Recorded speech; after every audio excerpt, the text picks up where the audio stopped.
Hey, everybody, can you guys hear me? Tanya, is you on? I'm here. I'm trying to change this avatar. Hey,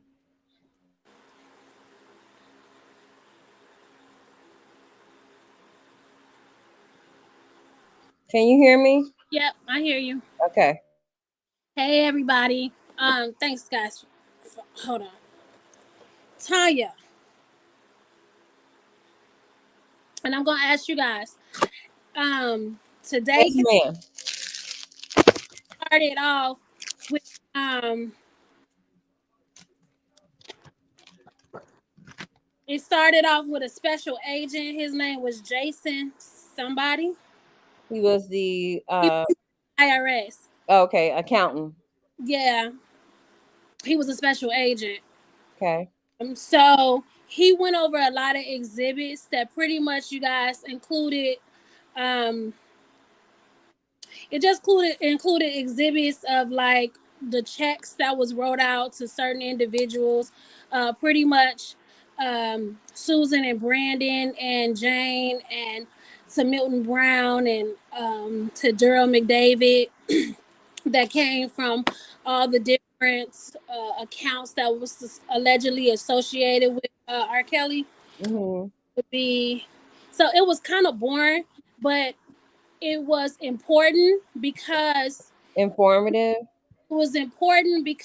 the government needed to set this. They needed to put it out there in order to show. Well, they were trying to basically show how the payoff started off. You know what I'm saying? They was trying Mhm.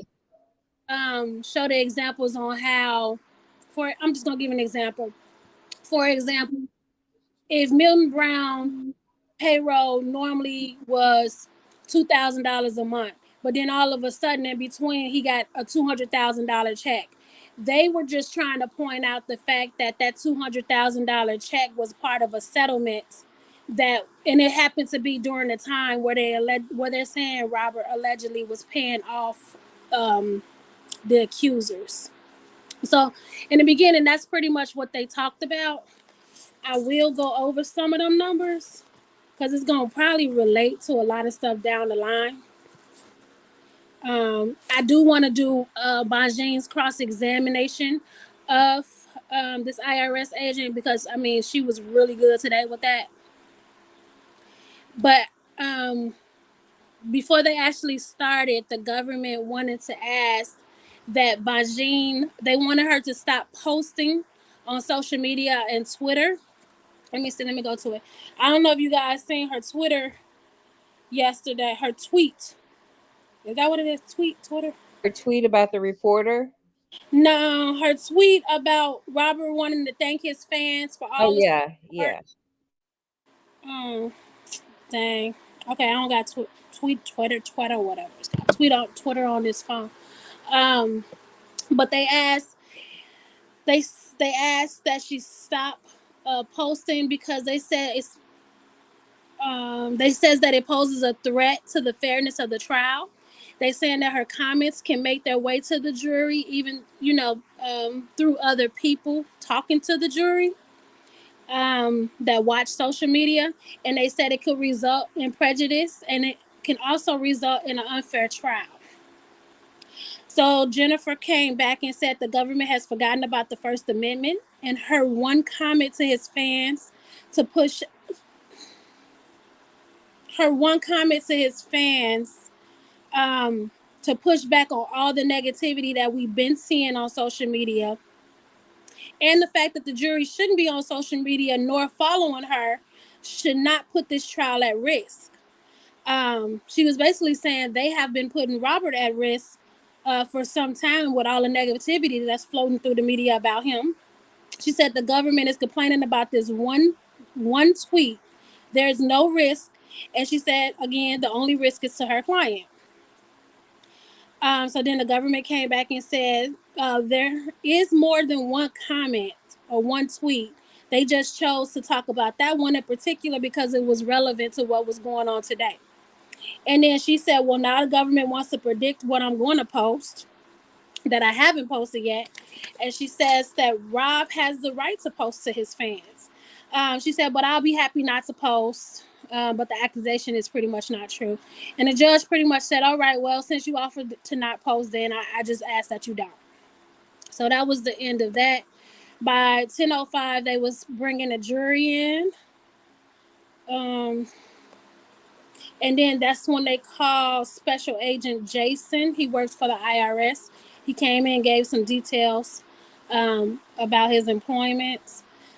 The first exhibit they talked about was Exhibit 2-1, which was a VH tape, excuse me, that contained videos 2 and 3.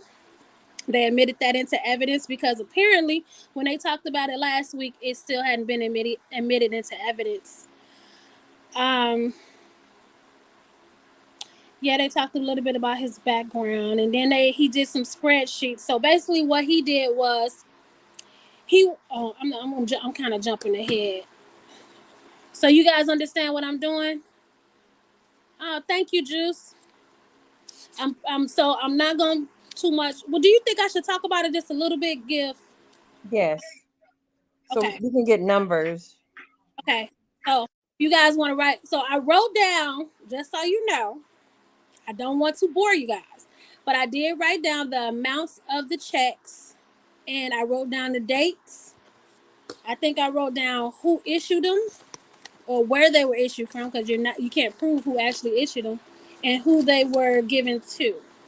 So I'm gonna try to go through this as fast as I can. But when you guys see these numbers, it's gonna it kind of shocked me. So let's see. Um, so basically, what he does with the IRS, he puts together he puts together criminal assets. He follows the money. Is basically what he said. He analyzes financial records. He did trace the records in this case. Exhibit 317 was a spreadsheet that he had produced that was actually sent to him by Sony. The record was actually made around the same time that the spreadsheet was the record that he made was actually done around the same time the spreadsheet was sent to him. They that's when they moved to add Exhibit 317 into evidence. Jennifer objected. There was a sidebar. When it was done, it was admitted. However, it was admitted into evidence. It basically tracks.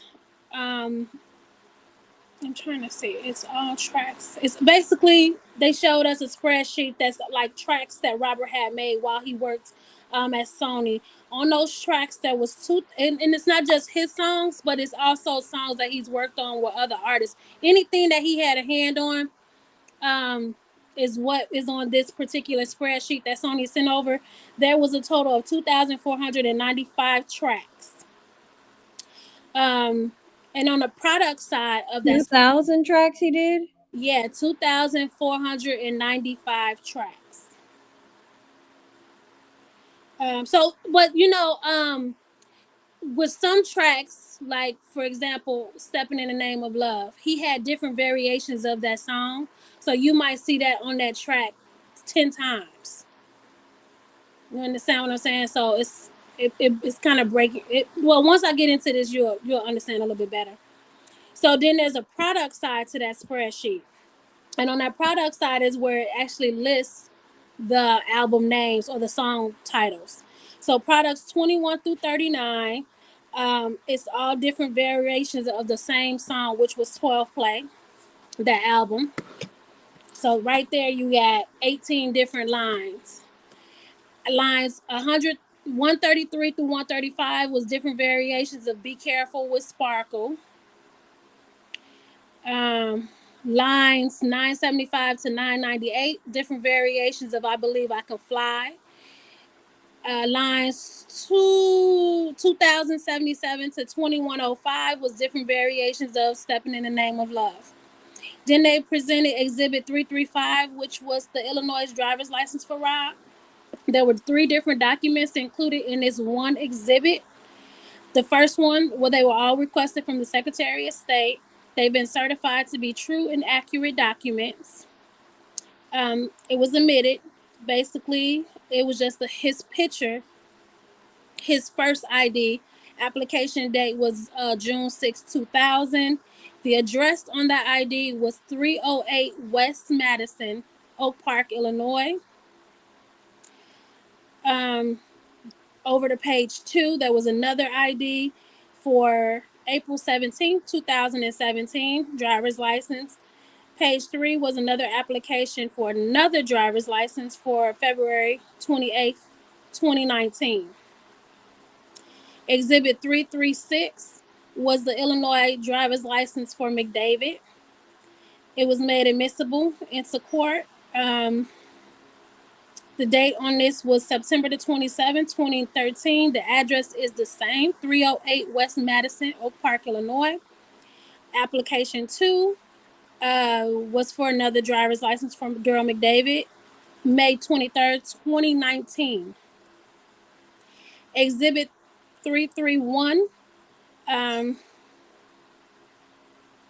So these is going to be productions from the Illinois Secretary of State for base product for base productions. The first 6 pages is certified. So most of this stuff is going. I'm gonna try to skip over this stuff. So just so y'all know, with all of the paperwork that's coming from the Secretary of State, when they send this over, when you request these documents, whenever you get something like that, they should always send you a certification letting you know that these are accurate and it's actually true documents. So basically, the first 6 pages was that. Page 7 was the Articles of Corporation for Bass Production. It started August the 21st, 1991. Page 8, Exhibit 331. It indicates it's just signatures and titles. Rob is listed as the president of Bass Productions. Do I need to slow down? Am I going too fast? Let's see. Page 14, record shows again, Rob is listed as the president. In 1, Rob is listed as the president, the secretary, and director. Linda Minch is an authorized officer. Page 10 is the certified dissolution of involuntary. The business was involuntarily dissolved due to failure to register. That was December the 24th, 2018 for Bass Production. Exhibit 330 was in corporate records for RSK Enterprises. They received this from the Secretary of State as well. Like I said, they get the certification of the records. It moved into evidence. It was organized March the 11th, 2014. Linda Mitch is the registered agent on that. Manager is listed as Rob. Signature is listed as Rob, again, as being the manager. Page 55 of that same exhibit is the annual report for RSK Enterprises. Again, Linda Minch is mentioned as the registered agent. Page 7 is the certificate of revocation, stating that the license was revoked for failing to register once again as an agent, and that happened on June the 4th, 2018. Okay, so let me get to something interesting. Okay, complaints. Okay, so Exhibit 339, it shows that a complaint that was filed with the Circuit Court of Cook County. It's a publicly filed doc. That particular document was a lawsuit. That was a sidebar at that time. And then it was admitted for not for truth for Rob, but it was admitted for truth for Mcdavid. So basically, this is not Rob's evidence. This is evidence that the government is issuing as to whatever part Mcdavid played. Let me see. And this particular lawsuit was the Mcdavid suing R. Kelly and Bass Productions. R. Kelly Touring, R. Kelly Publishing are all listed as co-defendants. Let me see. The name of the particular law firm that this came from was Norvik and Macy. Norvac and Macy. The signatures on this is Winkler and Mcdavid and Daryl Mcdavid. So that was pretty much Daryl McDavid's company, Winkler and Mcdavid. Page 1 shows the notice. It's the nature of the action. It's just a brief history of who R. Kelly is what they talk about in that first paragraph. He's a Grammy Award singer. He's made his living doing such and such, such and such. Then page 2 goes on paragraph 2. It starts to get more about the allegations. They say that Daryl McDavid, Winkler, and Mcdavid were the driving forces behind his career. Kelly and Mcdavid, they ended their working relationship in 2013. There was a termination of the settlement agreement at that time. The agreement, paragraph 4, indicates that $40,000 a month from up until August 2014 was supposed to be paid to Mcdavid. Kelly failed to make those payments, so now in this complaint, they're asking for the full amount to be paid all at once. And just They're asking to be paid to McDavid. to be paid to Mcdavid. Yep. So um, July 3rd, 2014, agreement settlement was entered to fully resolve and pay out the settlement. What he owed was 1.3 million, to be exact, $1,361,528 was to be paid by Robert. Page 28 says that on August the 1st, 2014, Robert breached that agreement, failure to pay. He had paid out $300,000, which brought that remainder to $1,061,528. Exhibit 338.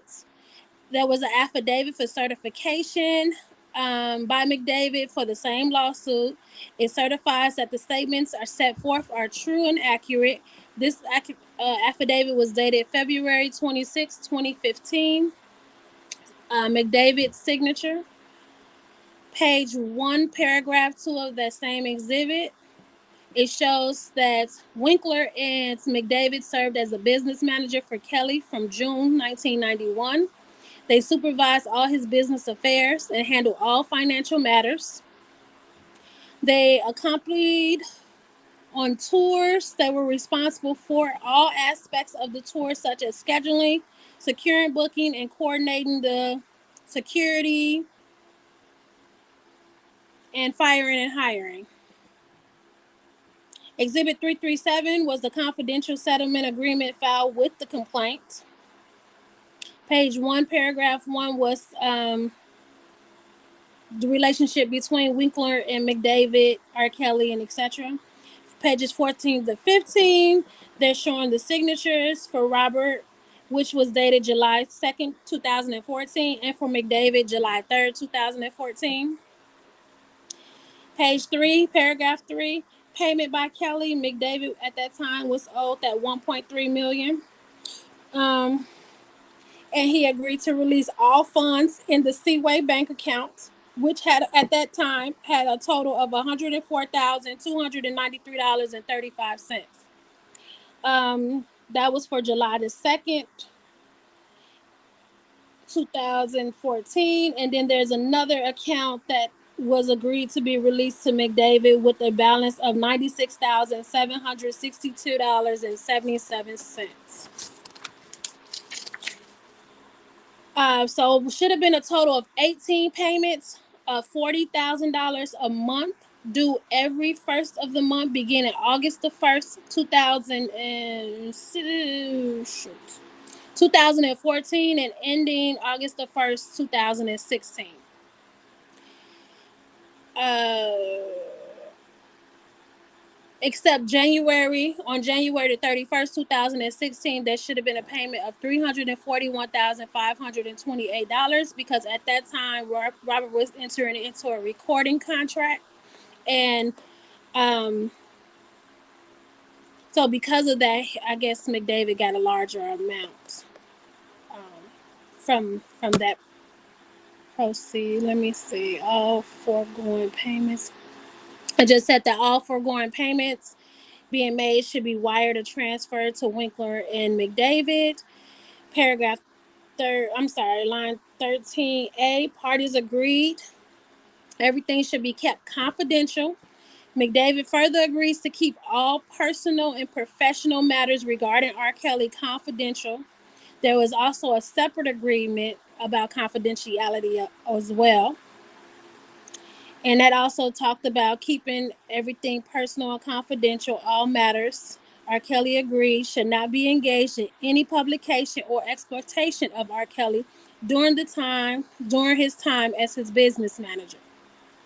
Their signatures dated once again July 2nd, 2014. Mcdavid, July 3rd, 2014.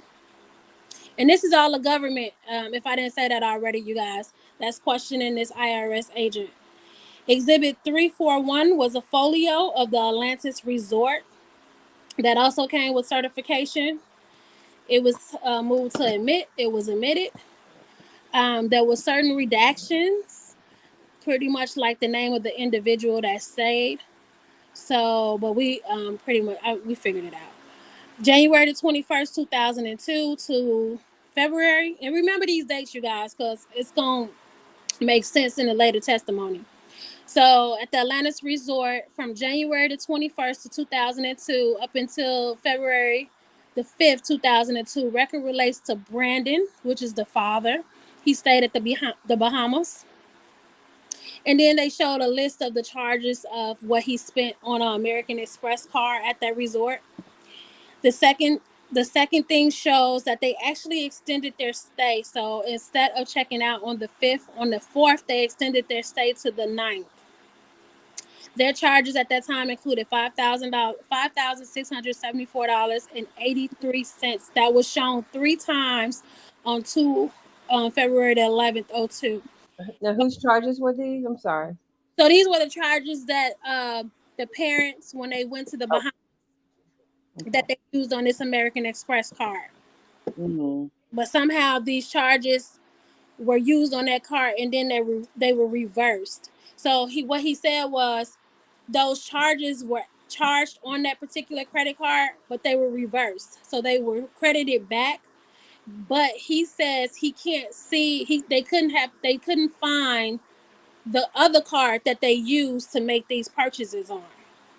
So you can't really say that once they reverse the charges, you can't really say that they actually went and spent that amount of money because he couldn't find evidence or record of that. Because what he said was they were taken off of this credit card, but then placed back on that credit card and spent on another card that was in Susan's name, but he couldn't obtain that information. So on January the 22nd, uh, January the 22nd, 2002 to February the 4th, 2002 is basically Jane's name and address. It was all redacted. It just basically shows the exact same thing. Her stay, the Bahamas, and then it shows her extended stay to the 9th. Now remember, January the 22nd, and they stayed the 22nd to the 9th. What is that? 3 weeks? That's about 3 weeks, right? So then they showed that they issued a subpoena, right? 3 weeks. They issued a subpoena for the Cancun Marriott. They were looking for stays for Susan and Brandon. They didn't receive any other records because, according to the witness, the hotels did not keep records that far back.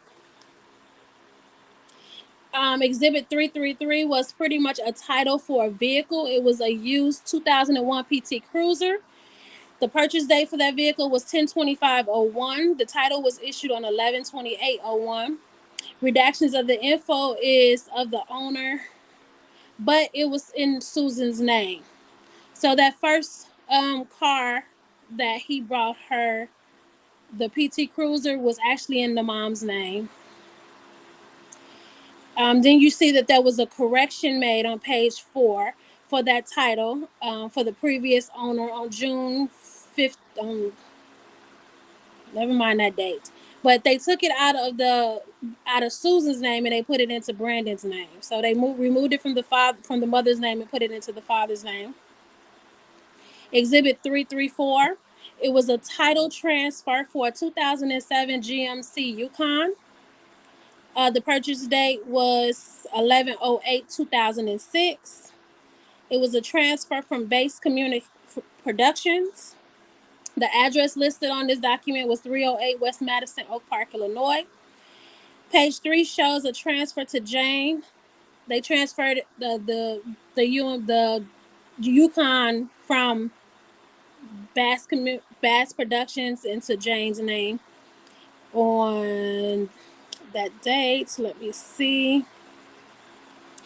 Exhibit 411, 412, 413, 414 is just basically summary charts he created based off of financial records. This is important because if you don't know this part, you won't really too much understand what Jennifer's cross-examination was about.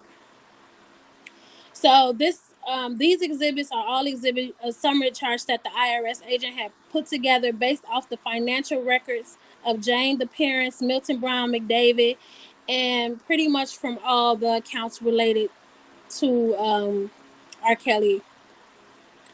And they came from banks and credit card companies. All the info that he took from these financial records, he actually put onto separate discs. The disc is exhibits 401, 402, 403, 404, 405, 406, 407, 408. So exhibits 401 through 408 was all different banks or credit card companies. For example, 401 was Bank of America. 402 was Chase Bank.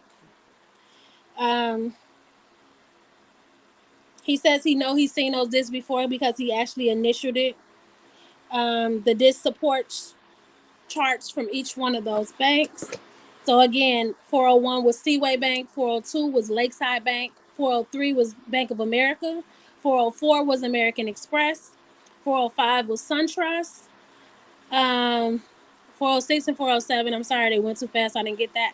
408 was Private Trust Bank, and 409 was Chase Bank.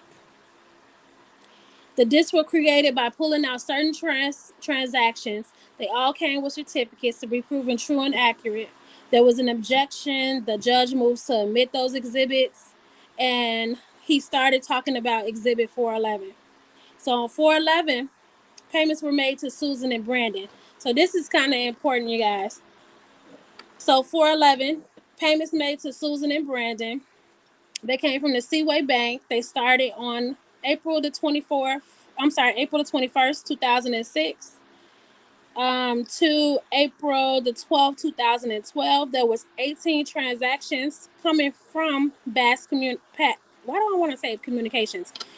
Productions. They totaled $79,579.95. Most were checks, 3 were credit card charges. Some came from Kelly's home account or Donnie Lyle. Let me see. Are any of these payroll payments? The government asked, are any of these payroll payments? And there was an objection. The judge sustained that, so he did not have to answer that question. What was the purpose of the payment? That's stated on the record. Let me see. So stay with me. This is where I broke down all the numbers, you guys. Okay, so there was one payment for $369. It was paid out to Susan. The memo was Health Club. There was another payment for $4K to Brandon. There was nothing in the memo. Another payment for $4K. It was for a loan. All All of the rest, until I say something different, is all made out to Brandon, which is the father. The second 4,000, the memo is loan. The next payment was 1,700. There's no memo. The next one was 2,600. No memo. 2,500. The memo says loan. 10K says loan. 2,500 loan. Sure. Was this 13? I want to say 13,000. There's no memo. Then there's a charge for $1,874.73. It says to a Lowe's Hotel in Santa Monica. The stay was between June 20th, 2018. No, 2008. I'm sorry, guys. Until June 23rd, 2008. There's another payment for $951.49. That was a reimbursement. Another for $4,729.94. That was for property taxes. 10K. That was for it just says okay per DM, which is Daryl Mcdavid. 30K. There's no memo. $950 was spent at the Omni Atlantic CNN from, and that's not CNN the TV, guys. I think that's another hotel.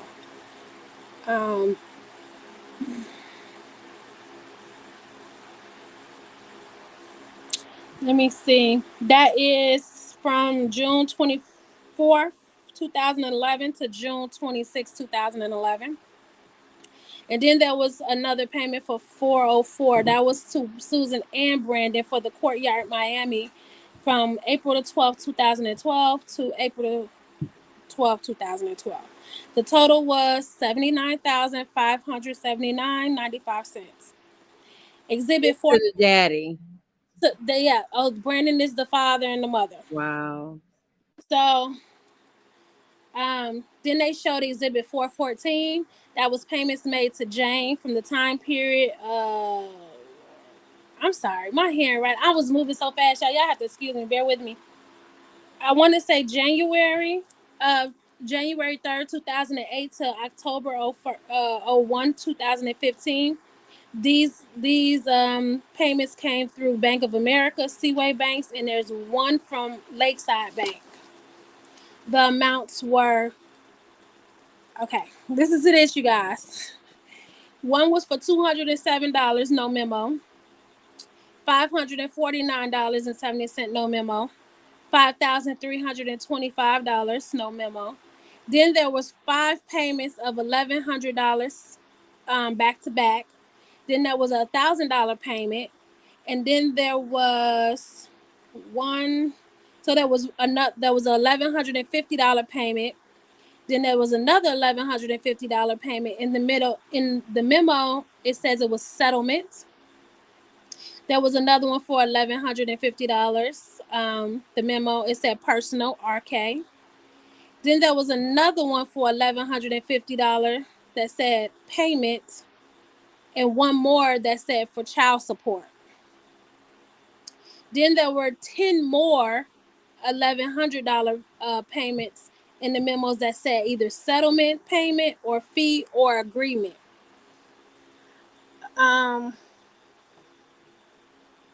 So did you guys hear? I said $1,150. One was the memo said child support. Mm. Did that even make sense? Yeah.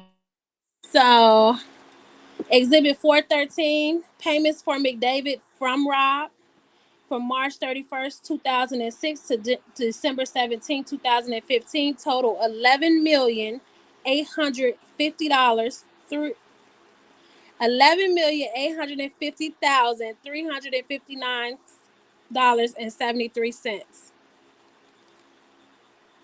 Okay. They said Rob had Big Daryl as management before 2006. Were there any record bank statements that you didn't have? And they pretty much said yeah, because the records didn't go back that far. And the source of most of these payments came from Bass Productions or R. Kelly Productions. Oh, Tiffany, I'm getting there. Wait till we get to I just wanted to go over these numbers so y'all can see how much money was taken out of this account. But wait till I get to the cross examination. So payments from October the 30th, 2013 to December the 17th, 2015 are related to settlements. Some were made from Linda Minch. Some was made from Bass Productions. So the first one that they have listed. Now, keep in mind, the person responsible for putting these transactions into these columns is the specialist, special agent that's on the stand. So he basically just took the transactions he's seen and he put them in a column. So that's where these numbers are coming from. The first one is for $25.28. The second one, $1,839.97.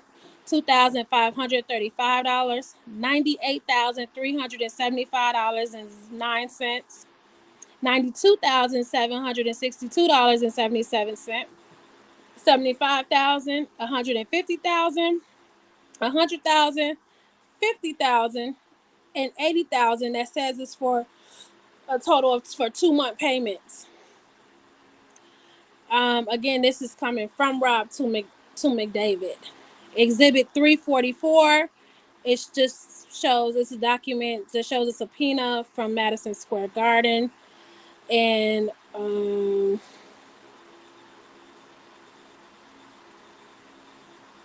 this was they showed another check. The payee bank was Private Bank Trust. Payee name was Macy. The reference to it was R. Kelly Theater.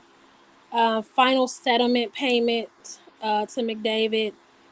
Exhibit 412, payments made to Milton from February the 10th, 06 to February 28th, 2019. Total $2,211,461.98.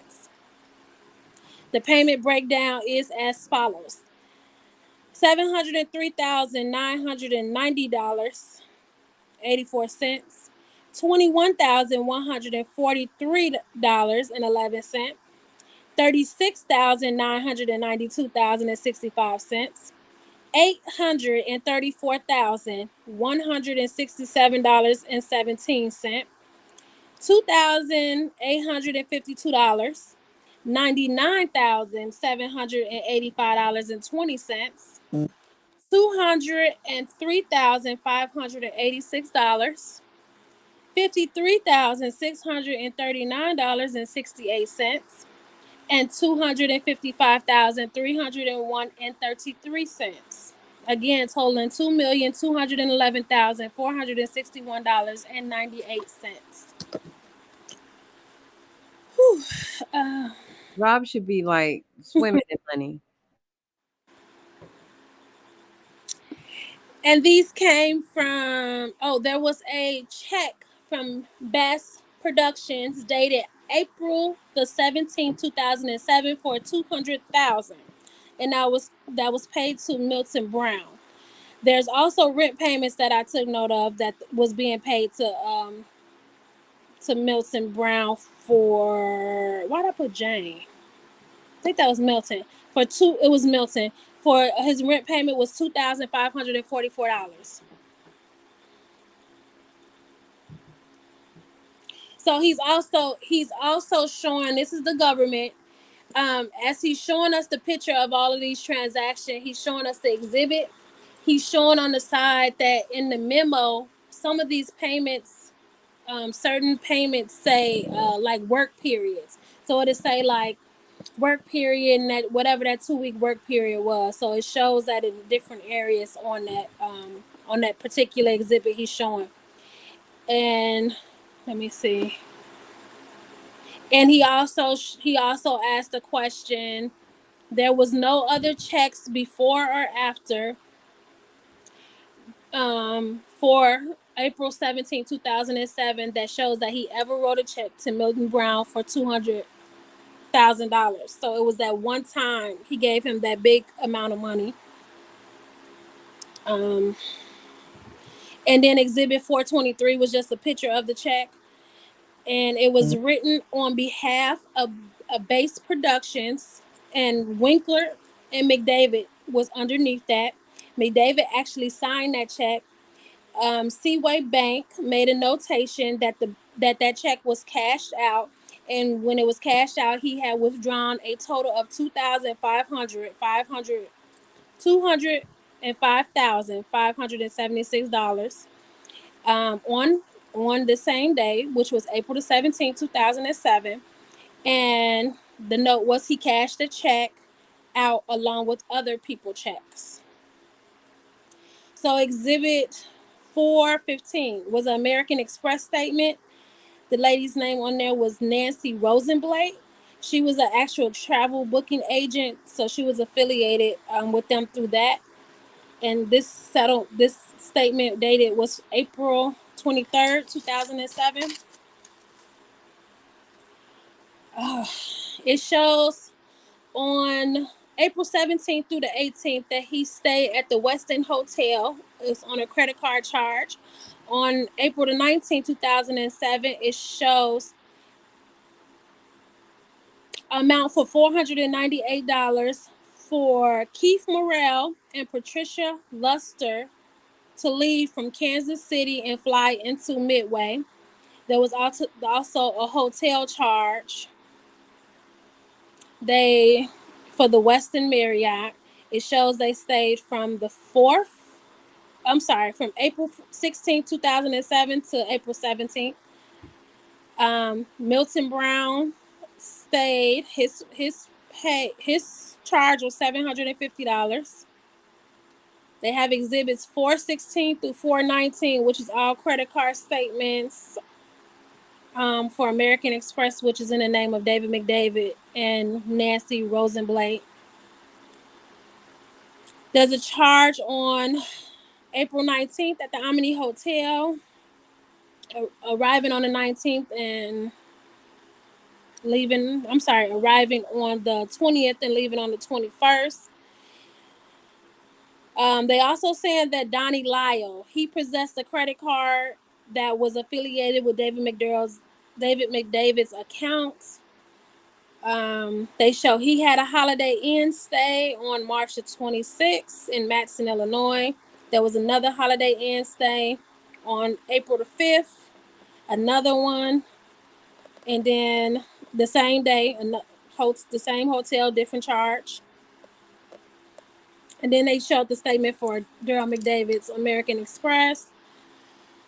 Okay, all of this is just, let me get to some other stuff. Hold on. Anybody got any questions while I'm doing this? Because this could get boring right here. Okay, so Exhibit 430 was a supporting doc showing Seaway Bank.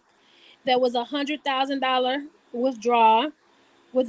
There was a picture of the check. It came from Bass Productions. And it said it was per cash for Mcdavid's. Exhibit 425, Seaway Bank. It was a statement for $125,000 wire transfer in 2009, June 30th. Exhibit 429, Liberty Bank was that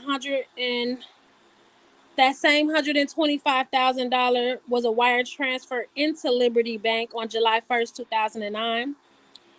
And it shows that this is Bass Productions. It shows that Linda Minch is the power of attorney, and it goes to Mayor Brown. I'm guessing somebody affiliated with Milton Brown. Exhibit 429. It shows it comes from a Missouri lawyer's office. It shows payments for Mr. Charles Freeman. One payment for $10,000 on July 1st, 2009, and then it shows that he actually cashed it out at a Liberty Bank. And then there's another check for $100,000 on July the 1st, 2009. This was just a Target Center where they did Exhibit 316 was production records for the Target Center. It was a concert in 1996. It was headlining LL Cool J and R. Kelly in Minneapolis, Minnesota. They made a point to tell us that the doors opened at 6. The show started at 7. It ended at 10. I don't know.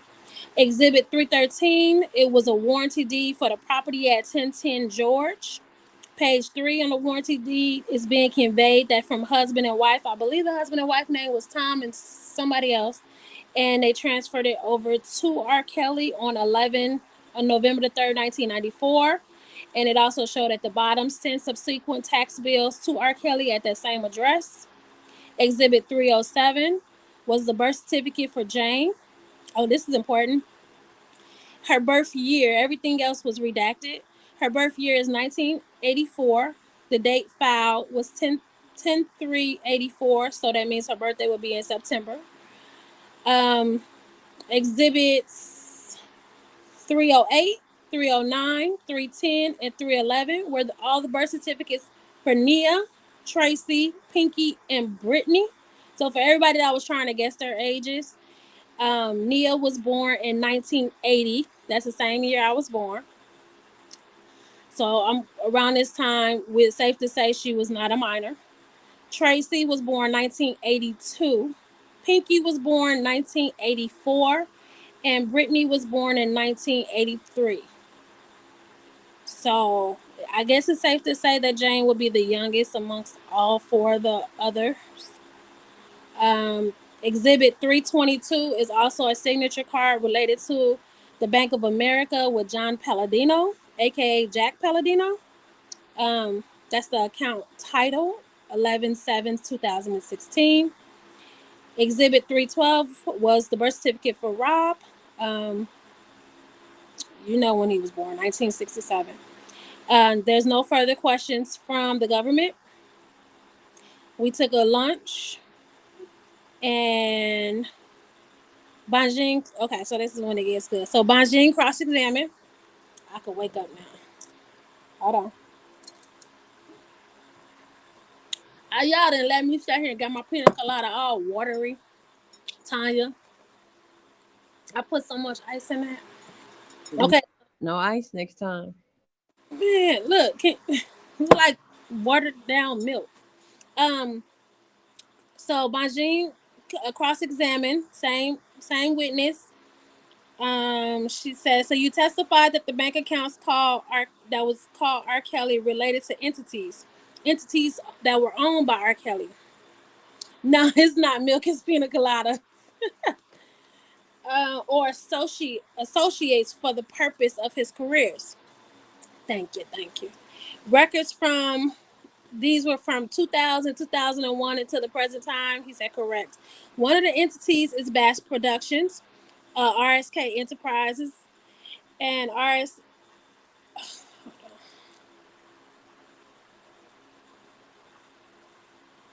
And then he says RSK didn't exist until after Bass Productions. Correct. You subpoenaed bank records for Bass Productions beginning when? Back in 1996. Was that did you also do that for other entities? Yes. Did you review any other records for his personal accounts? And he said, I can't say that I did. He said, I can't say which was his personal accounts. Were you ever able to determine which ones was his personal accounts? No. Did you see any check written from Bass Productions that he actually signed? No. Or were from him? No. Any checks from Kelly home account signed by him? No. Did you see any evidence of him personally did any wire transfers? I'm not sure about that. There was an account. Was there any account where he was the only one? Oh, I'm sorry. He says there was one account where he was the only one that was the signator on that account, and that account is called Phenomenal Entertainments. So, but he actually didn't pull any transactions or anything from that particular account. So it must didn't raise no red flags because that wasn't included on his spreadsheets. But that was the only account he says that Rob was the actual only signature on.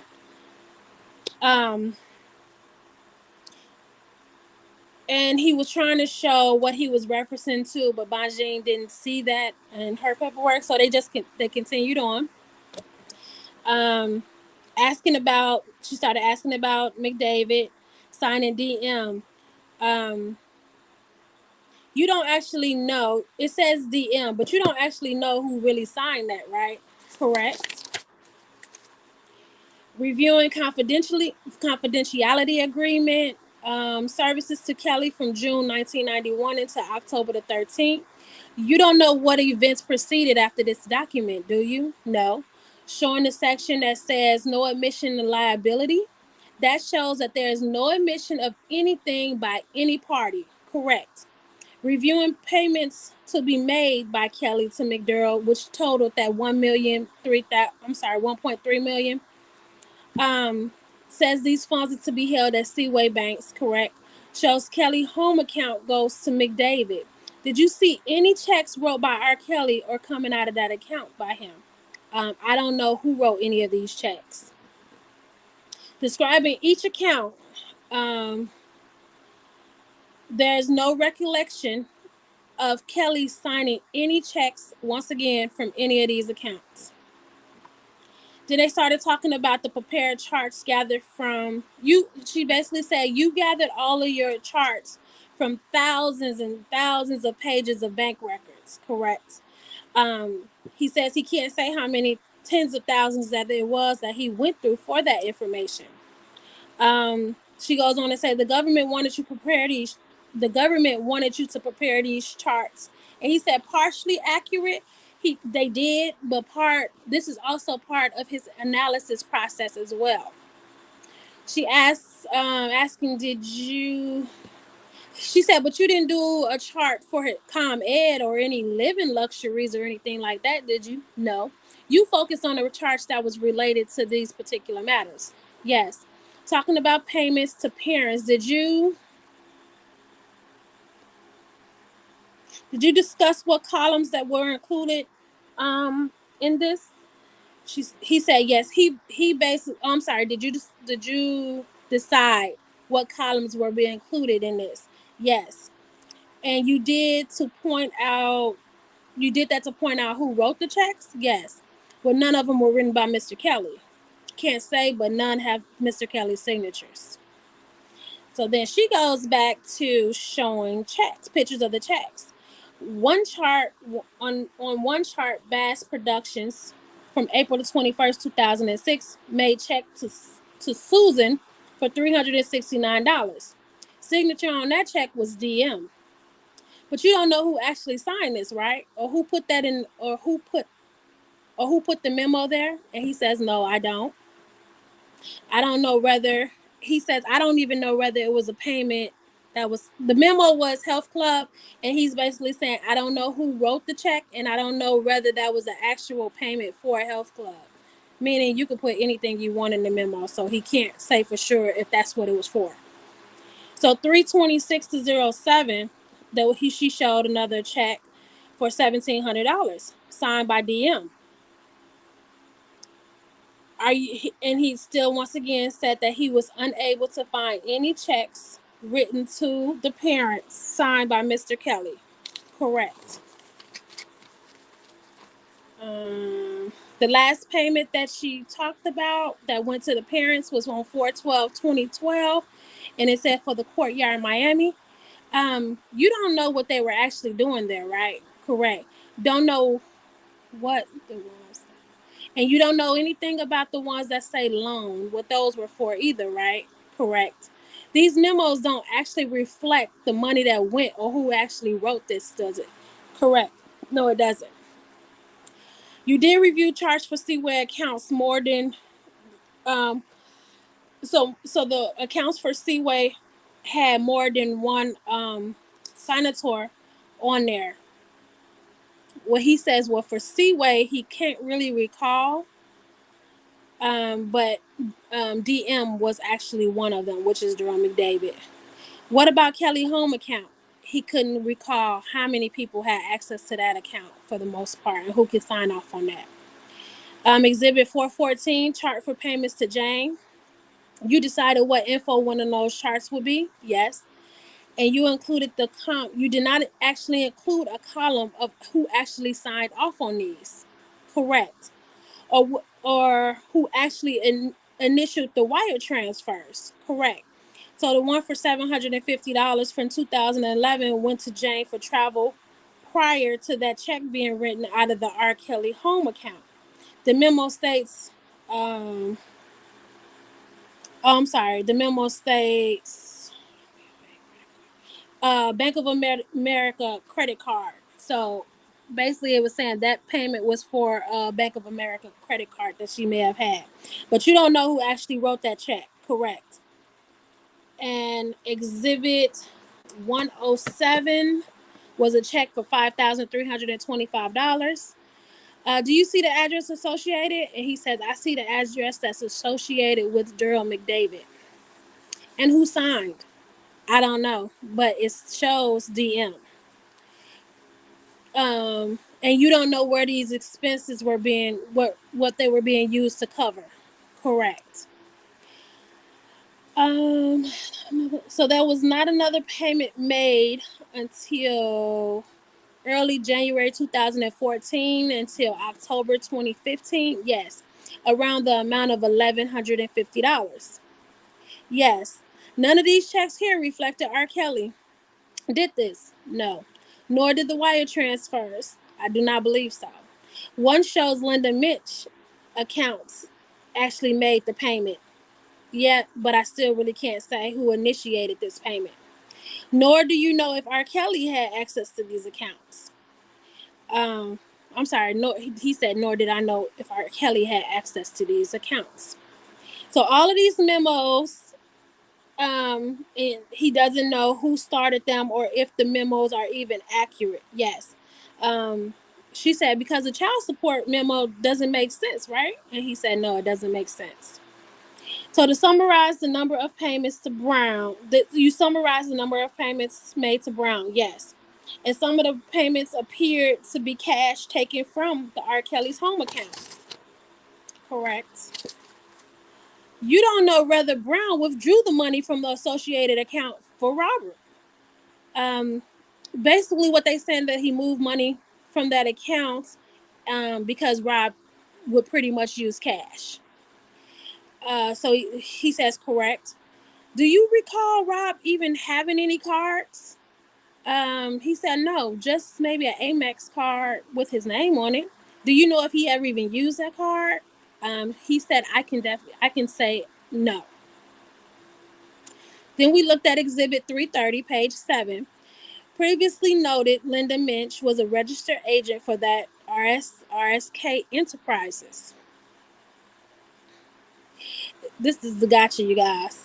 We're going to go back to the New York trial. So she's a registered agent for the RSK Enterprises, and she was the person in charge of that SunTrust account. He says, I don't recall. She said, do you recall Linda Minch and Cheryl Mack being held, held signing privileges on this account in addition to Kelly? Yes. We established, this is not about this, but we established in the New York trial that Cheryl Mack was in fact stealing money from this man, correct? Yep. I've said that I feel like this particular trial should be used in his appeal for New York. Let me see, what did I leave off? And you said most of the payments came from this account. Yes. Then she showed a check from September the 4th, 2014 for $1,150 written to Jane. Can you say who wrote this check? No. Looking at the wire transfer from the Lakeside Bank, $1,150 to Jane. Debit info reflects Linda Mitch account.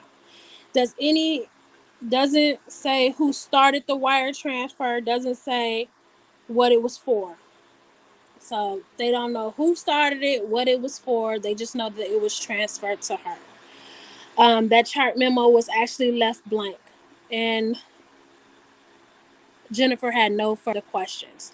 Cross-examination came from Mcdavid. You know Mcdavid worked as a business manager. Yes. And you also know that he served as his accountant. Yes. You know that he was authorized by Kelly to manage his money. I haven't seen any documentation of that, but I suppose. But you see his names are on the accounts. Yes. You don't know that he was authorized. Oh, you do know that he was authorized to receive 10% of commission on all contracts or specific business deals. Yes. Um or on the income that Rob received. So he got 10% of anything that went into that account for the most part.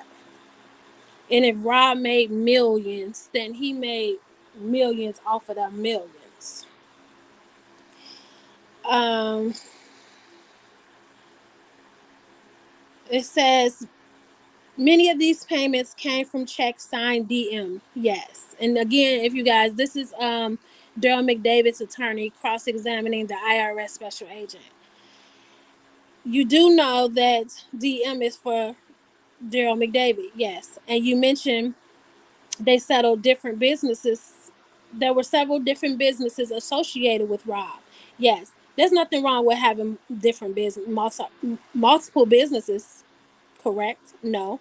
Nothing wrong with Brown being a business manager to deal with these businesses. Correct? No. You indicated you thought that none of these payments were for payroll.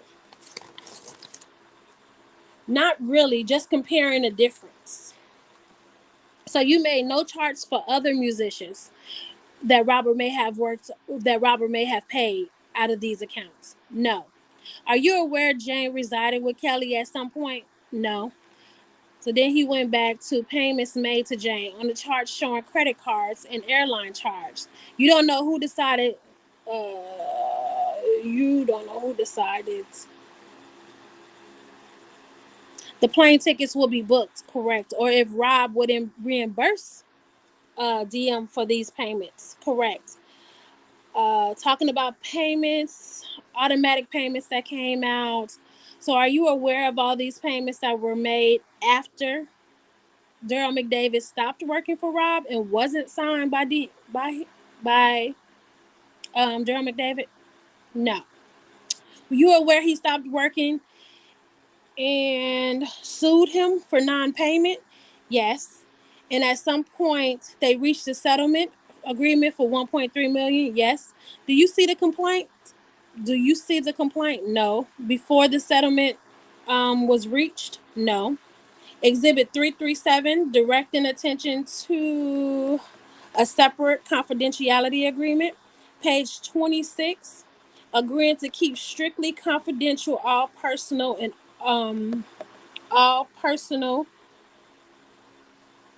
it also shows basically what I said before, to keep everything personal, professional, and business matters.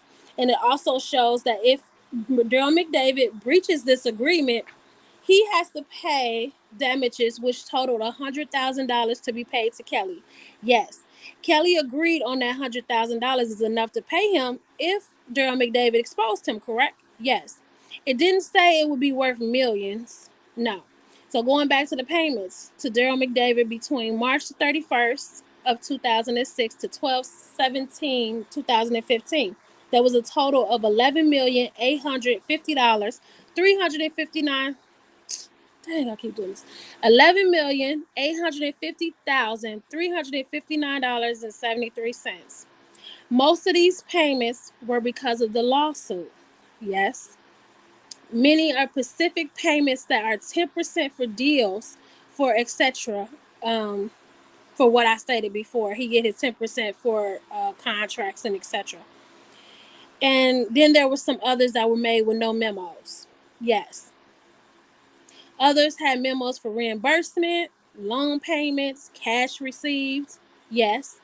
The memos that the memos were stated there was a payment for 200K, 62K, 40K, 10K, and etc. 100K, and then there was one for 250K, and in the memo it said cash for Kelly. There was one for 6,000. It said petty cash returned. And then there was one for 294,000, which said for operating expenses for Daryl Mcdavid. So many of these are loans to Rob. Yes. You don't know what the others are. That's correct. And he says, no further questions. So then there was a cross-examination from Milton Brown's attorney. I'm not gonna get too much into his, but you guys kind of see what they getting at right now. Jennifer and McDavid's attorney really got in on them because they can't even say that Rob knew about any of these payments, why they was being or why they was being paid out. Um, and then when it comes to Daryl McDavid, they can't even say that McDavid knew about him because anybody could have signed. It was just his initials, DM, signed on each check. So I'm gonna try to sum up Milton Brown. Any questions, Tanya? Anybody? Questions? Let me see. Milton Brown, they just showed. I think his lawyers was pretty much trying to piggyback off of any questions about pay or subpoenas. I don't think his lawyers are saying much of anything. Yeah, they wasn't really saying nothing. And his lawyer seems a little young. So, but for 13 years, okay, I'll say this is probably important. 13 years, more than 600 payments were made to Brown in a total of 1.2 million. Yes, you determined that less than half were payroll. He said, I believe payroll was somewhere around 286,000, and there were about 246 payments. So yes, do you know money that was received from Kelly? No, I don't. Would it surprise you that we received more than 120 different payments from in the discovery, and then the agent says he didn't understand the line of questioning from that attorney? So he says, other than the 200K, that was the largest payment. Other than the 200K, the largest payment was another 175,000 payment into Mcdavid. Yes, and that was cashed. Yes. He said, was you aware that that was cashed out and it was entitled for tour in Africa? He said he couldn't recall. So basically, that money was sent to McDavid so McDavid can cash, and he gave the cash to Rob because actually Rob didn't carry credit cards or anything like that. He walked around with cash. If I'm not mistaken, I believe in New York they testified that in his bag he would just have tons of cash in his bag when they would go shopping. Mm-hmm. Am I right? Y'all remember? Yep. So this would explain that. That's where he was getting it from. Uh, and basically, he's saying Milton was just picking up these payments because we can't really say when he picked up the payment if he gave it to someone else. No one can really say that. That's for the most part what Daryl McDavid attorney is saying. So like he says, you have no idea what happened to the checks after the checks was cashed. No. You have no idea who received the money. No. Not after it was no, not after it was cashed. Correct. It could have been given back to R. Kelly. Correct. Can you say you can't say where these payments went to at all, can you? And he said correct. So there was no further questions. Um, let me see. All right, y'all ready? We finna get into Susan. My name's not Susan. Okay, so then they called the next witness. Governments. Starting off with the governments. Yeah, this lady was a trip. She had me. I'm sorry. Which one? Susan was a trip. Susan. Oh my gosh. I walked out of there like, could somebody please ask for a mistrial? That's how I walked out of there. Like, we need a mistrial. I want to say this. It was touching because it wasn't touching. It kind of broke my heart because as she testified, Rob was kind of shook up. I think um he gave what's the word that I'm looking for? Most of his reactions was made during her testimony. My niece said that she think he cried somewhat. Can you block this person? How you block this person? Okay. Daddy Little can do it in the chat, or whoever's a mod in the chat can give it on. Dating site. Yeah, she kind of had him shook up on this testimony.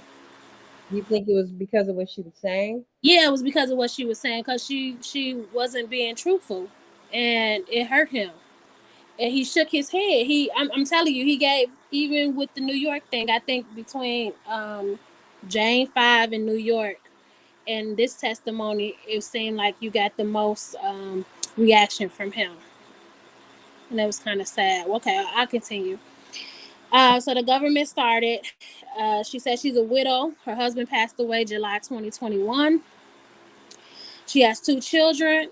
Jane is one of them. She's 37 years old. Jane is 37 years old. Her employment history: she worked for a chiropractor office. She said somewhere else, I didn't catch that. And she also owned a business. Now, she started off saying she owned a business. It was a family shoe store in Oak Park, Illinois. It opened 2000 and this is what she said in the beginning, 2002 to 2010. Do you know Rob? She said yes, from my sister.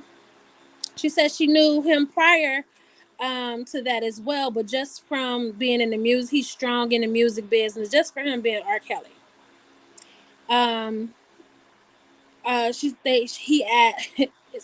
You guys got to bear with me, because you got to understand, when they ask these questions, they literally had to ask them maybe four or five different times in different ways for her to be able to grasp what they were trying to say. So they asked her, is anyone in her family in the music business? And she said yes. She said Sparkle, and she said her daughter Jane. And they said, okay, anyone else? And she said, well, yes, I sing. And then they had to kind of lead her, in my opinion. They said, well, did your husband do this? That's what we're trying to get you to say. So she said, oh yeah, my husband played the guitar. He played professionally. And he also worked for an Oriental company, but his main job was as a musician. When did you meet Rob? She said, we met him at a concert at Percy Julian. It was around. She said she didn't remember around when. She did not remember around when she met him.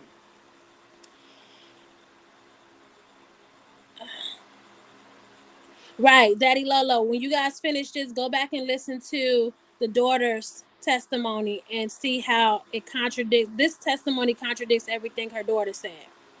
Okay, so she said, my daughter was performing. She was about 14 years old. My sister introduced her. There wasn't really a conversation. It was just pretty much an introduction. They asked, like, what type of performance was it? She said her daughter was rapping. She said the sister asked Rob to come and see the daughter perform, which is Sparkle. So Sparkle asked asked Rob to come and see the niece perform. She met him after the concert in the hallway at the school. Again, there was no conversation, just an introduction. So after the concert, did you see Rob? She said yes.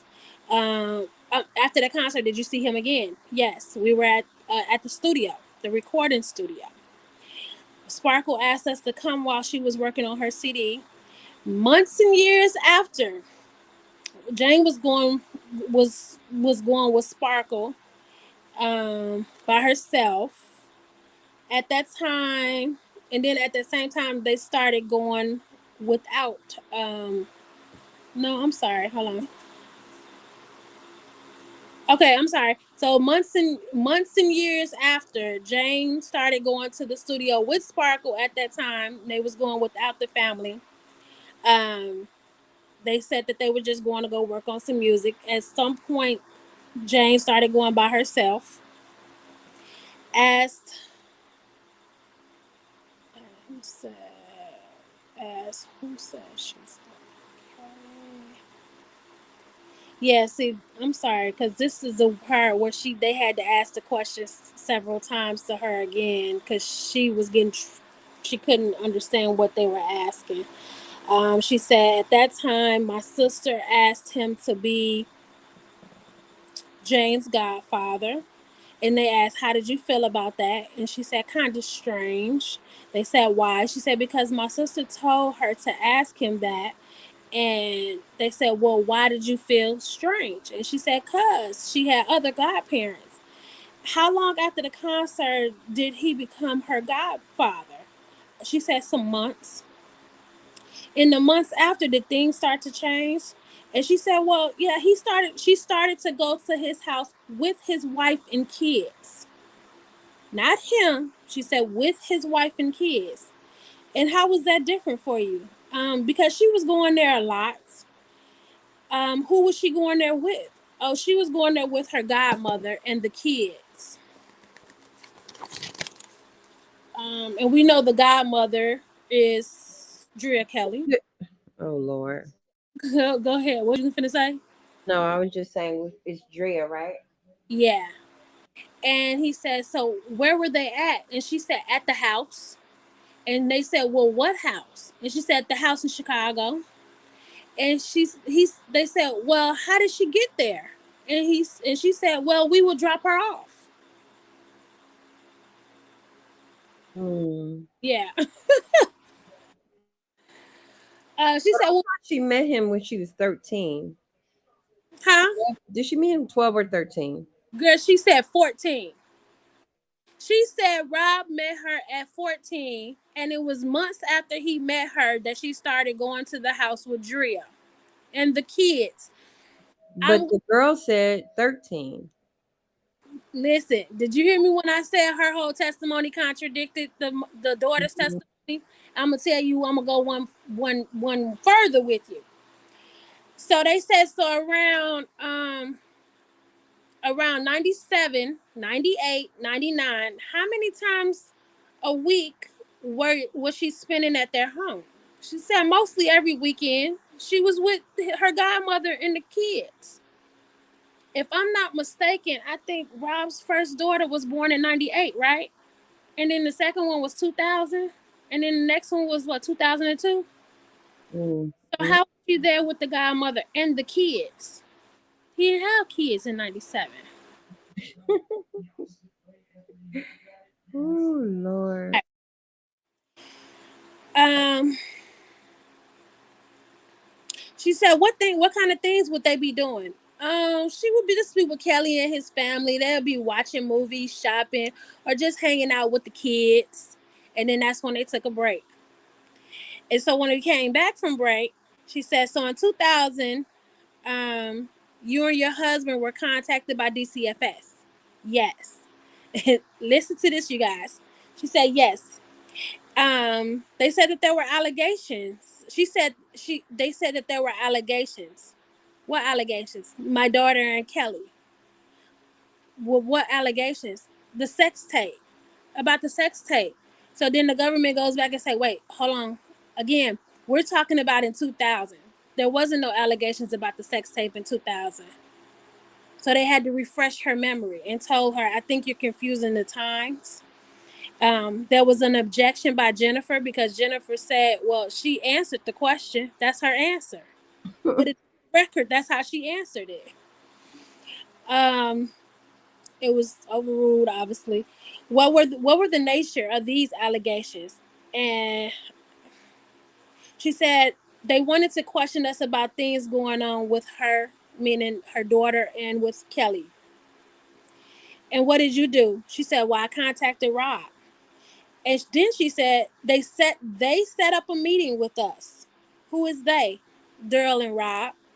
It took place in a hotel in Oak Park. Who was there? There was an objection as far as the dang all of this, the timeline. Oh, sorry. Hold on, y'all. I don't know what I'm doing. So when it was, then I guess it was overruled. Um, the time frame being a long time ago, she's saying that she don't actually know when they went to the hotel in Oak Park. She said about how long after that the DCF did the meeting. Okay, so to refresh her memory because she couldn't recall when they actually had that meeting in that hotel. The government asked her about how long after the DCFS contacted you did that meeting take place, and then that's when she said, "Oh, about 2 weeks." They asked, was there anything that had happened before or after to help you remember? She said, well, everything was in a newspaper and we were contacted by Rob. She said we were being blasted in the newspapers, and that was his reason. Hold on. Oh, she said we were being blasted in the newspaper that he was having sex with my daughter. When you got to the room, was your daughter with you?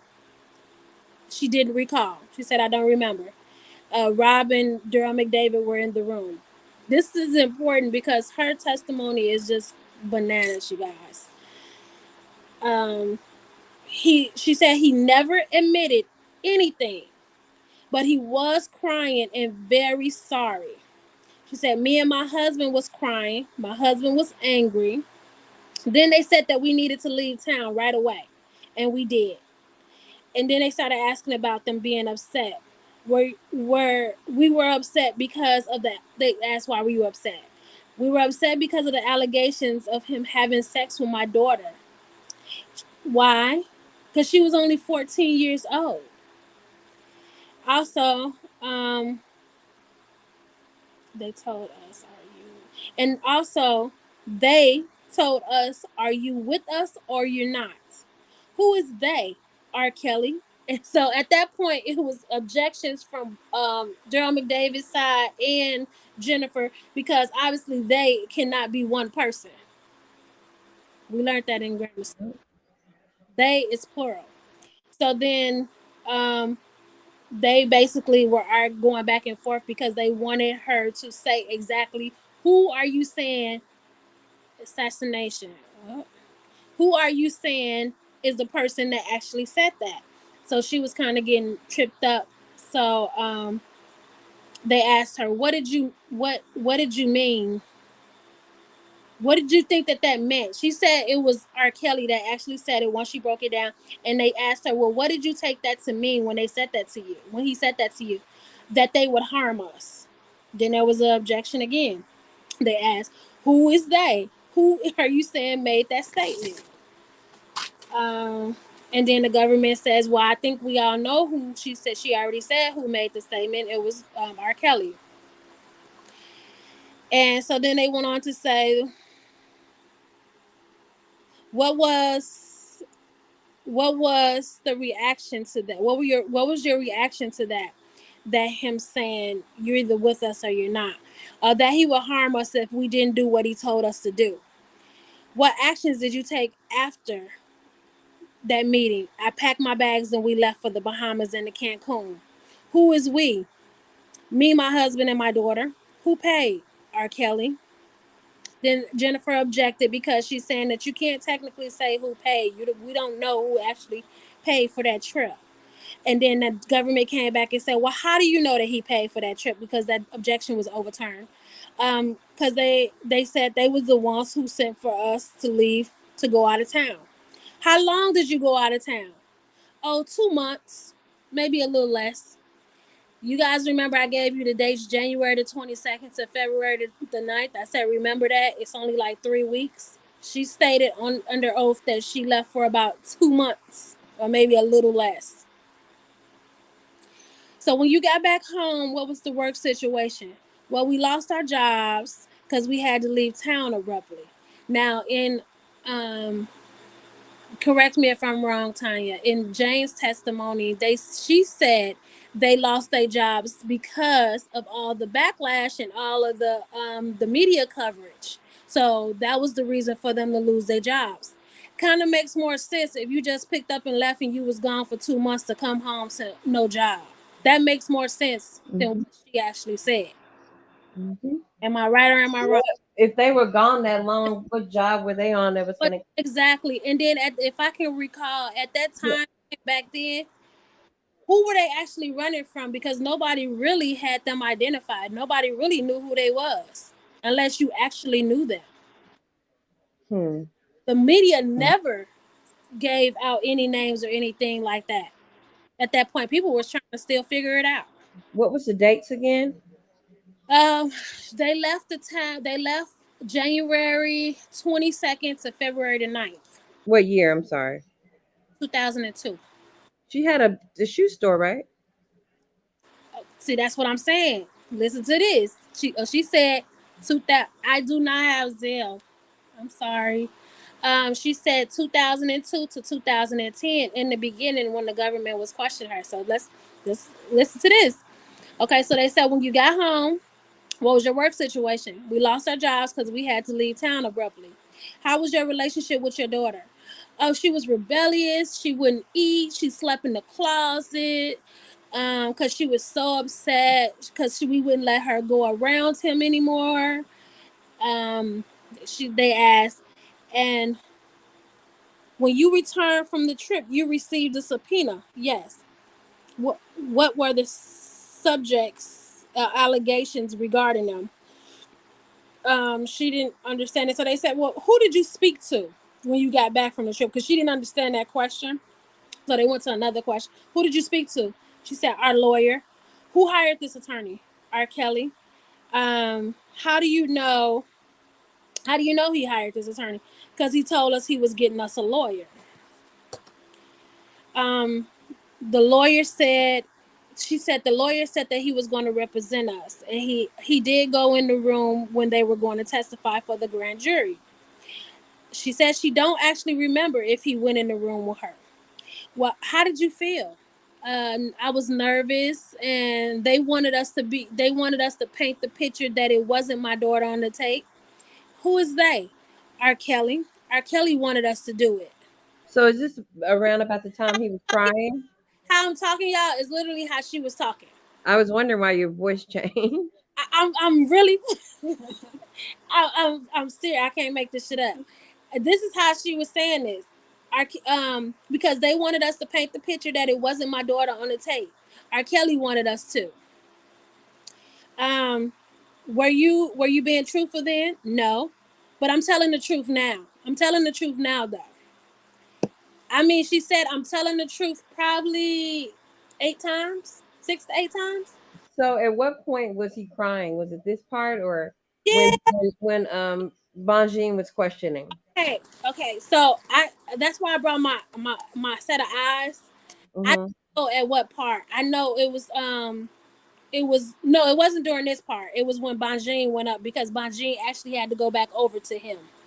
So it wasn't this part just yet. She was getting work. He was getting worked up when Bonjean was questioning her.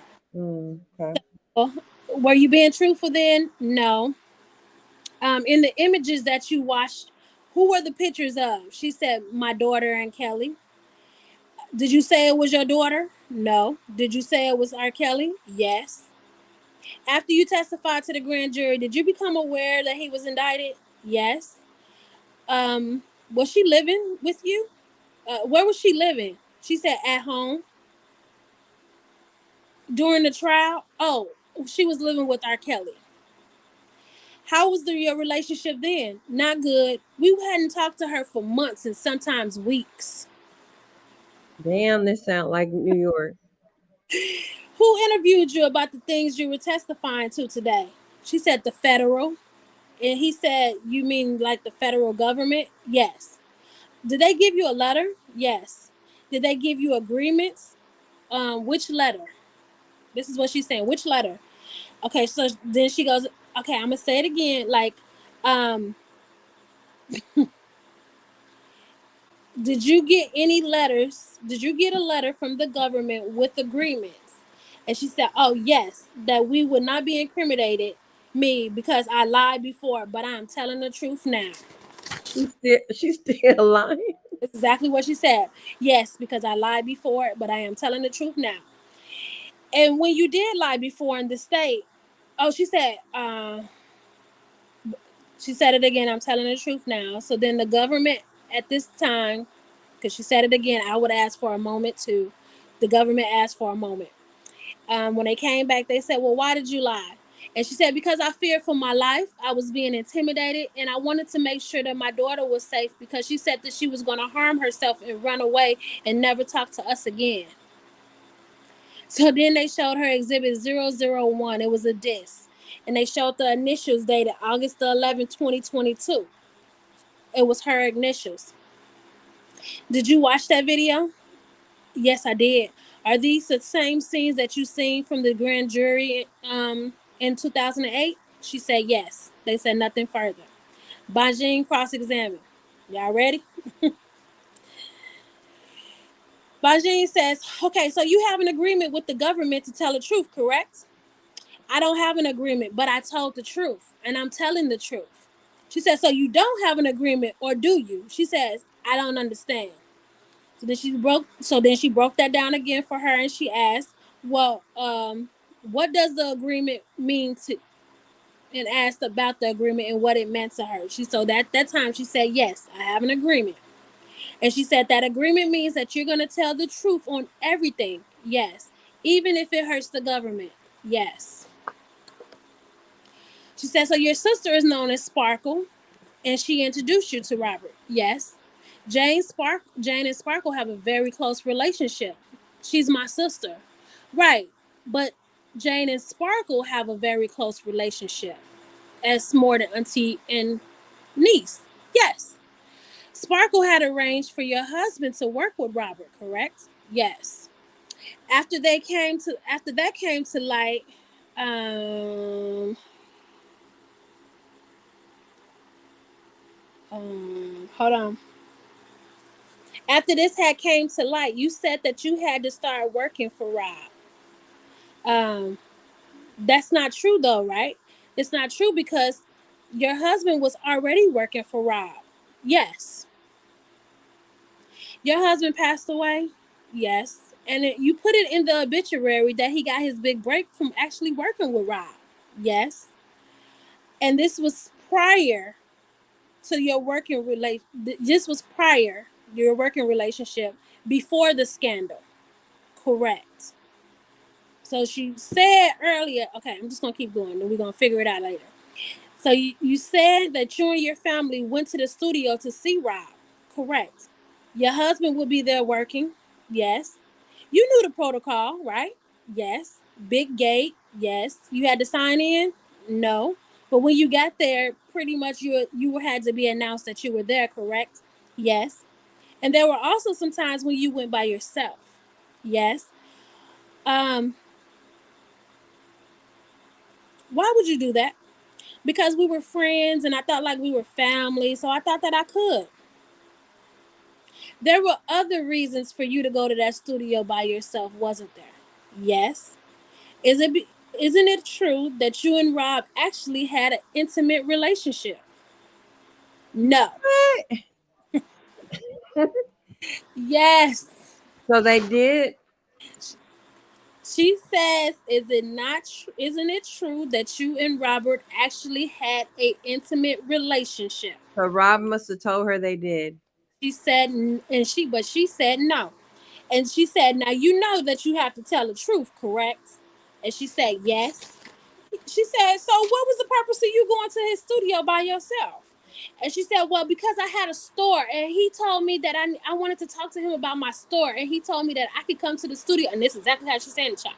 And he told me that I could come to the studio so he could talk to me about my store, my shoe store, because I had a lot of questions. He's not a shoe salesman. He's a singer. Hold on. Y'all really, come on. You really want me to believe that he want to talk to you? What he gonna tell her? What he gonna tell her about a shoe stuff? So he slept with the sister and her. Oh, wow. So then she says, DCFS accused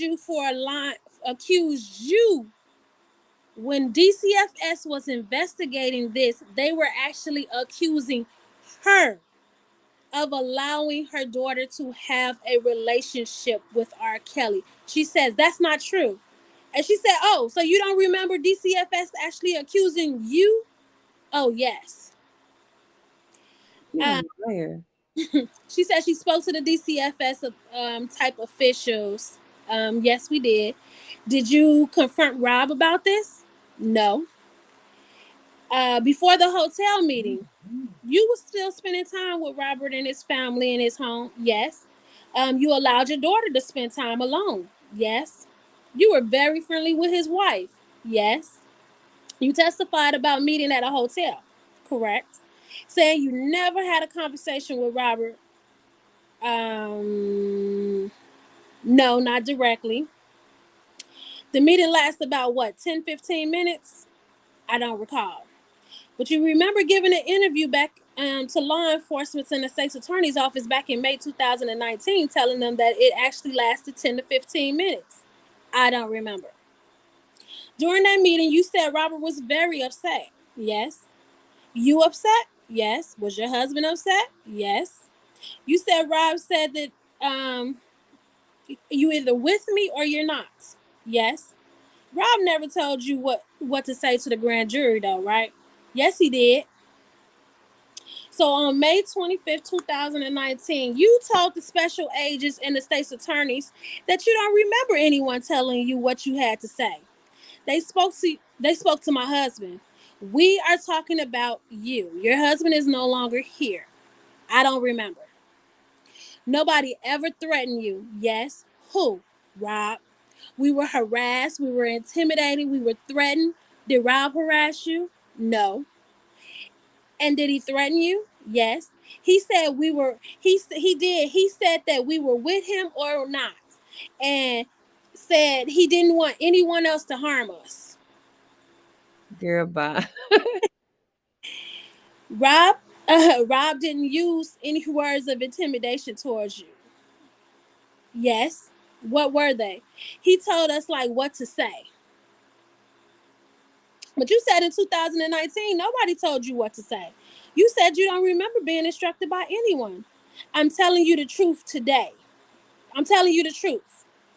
Isn't it true you went to Mexico because there was going to be a media coverage?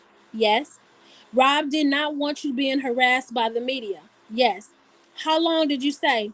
A month or two or maybe a few weeks? A month or two, or maybe a few weeks. She's Okay.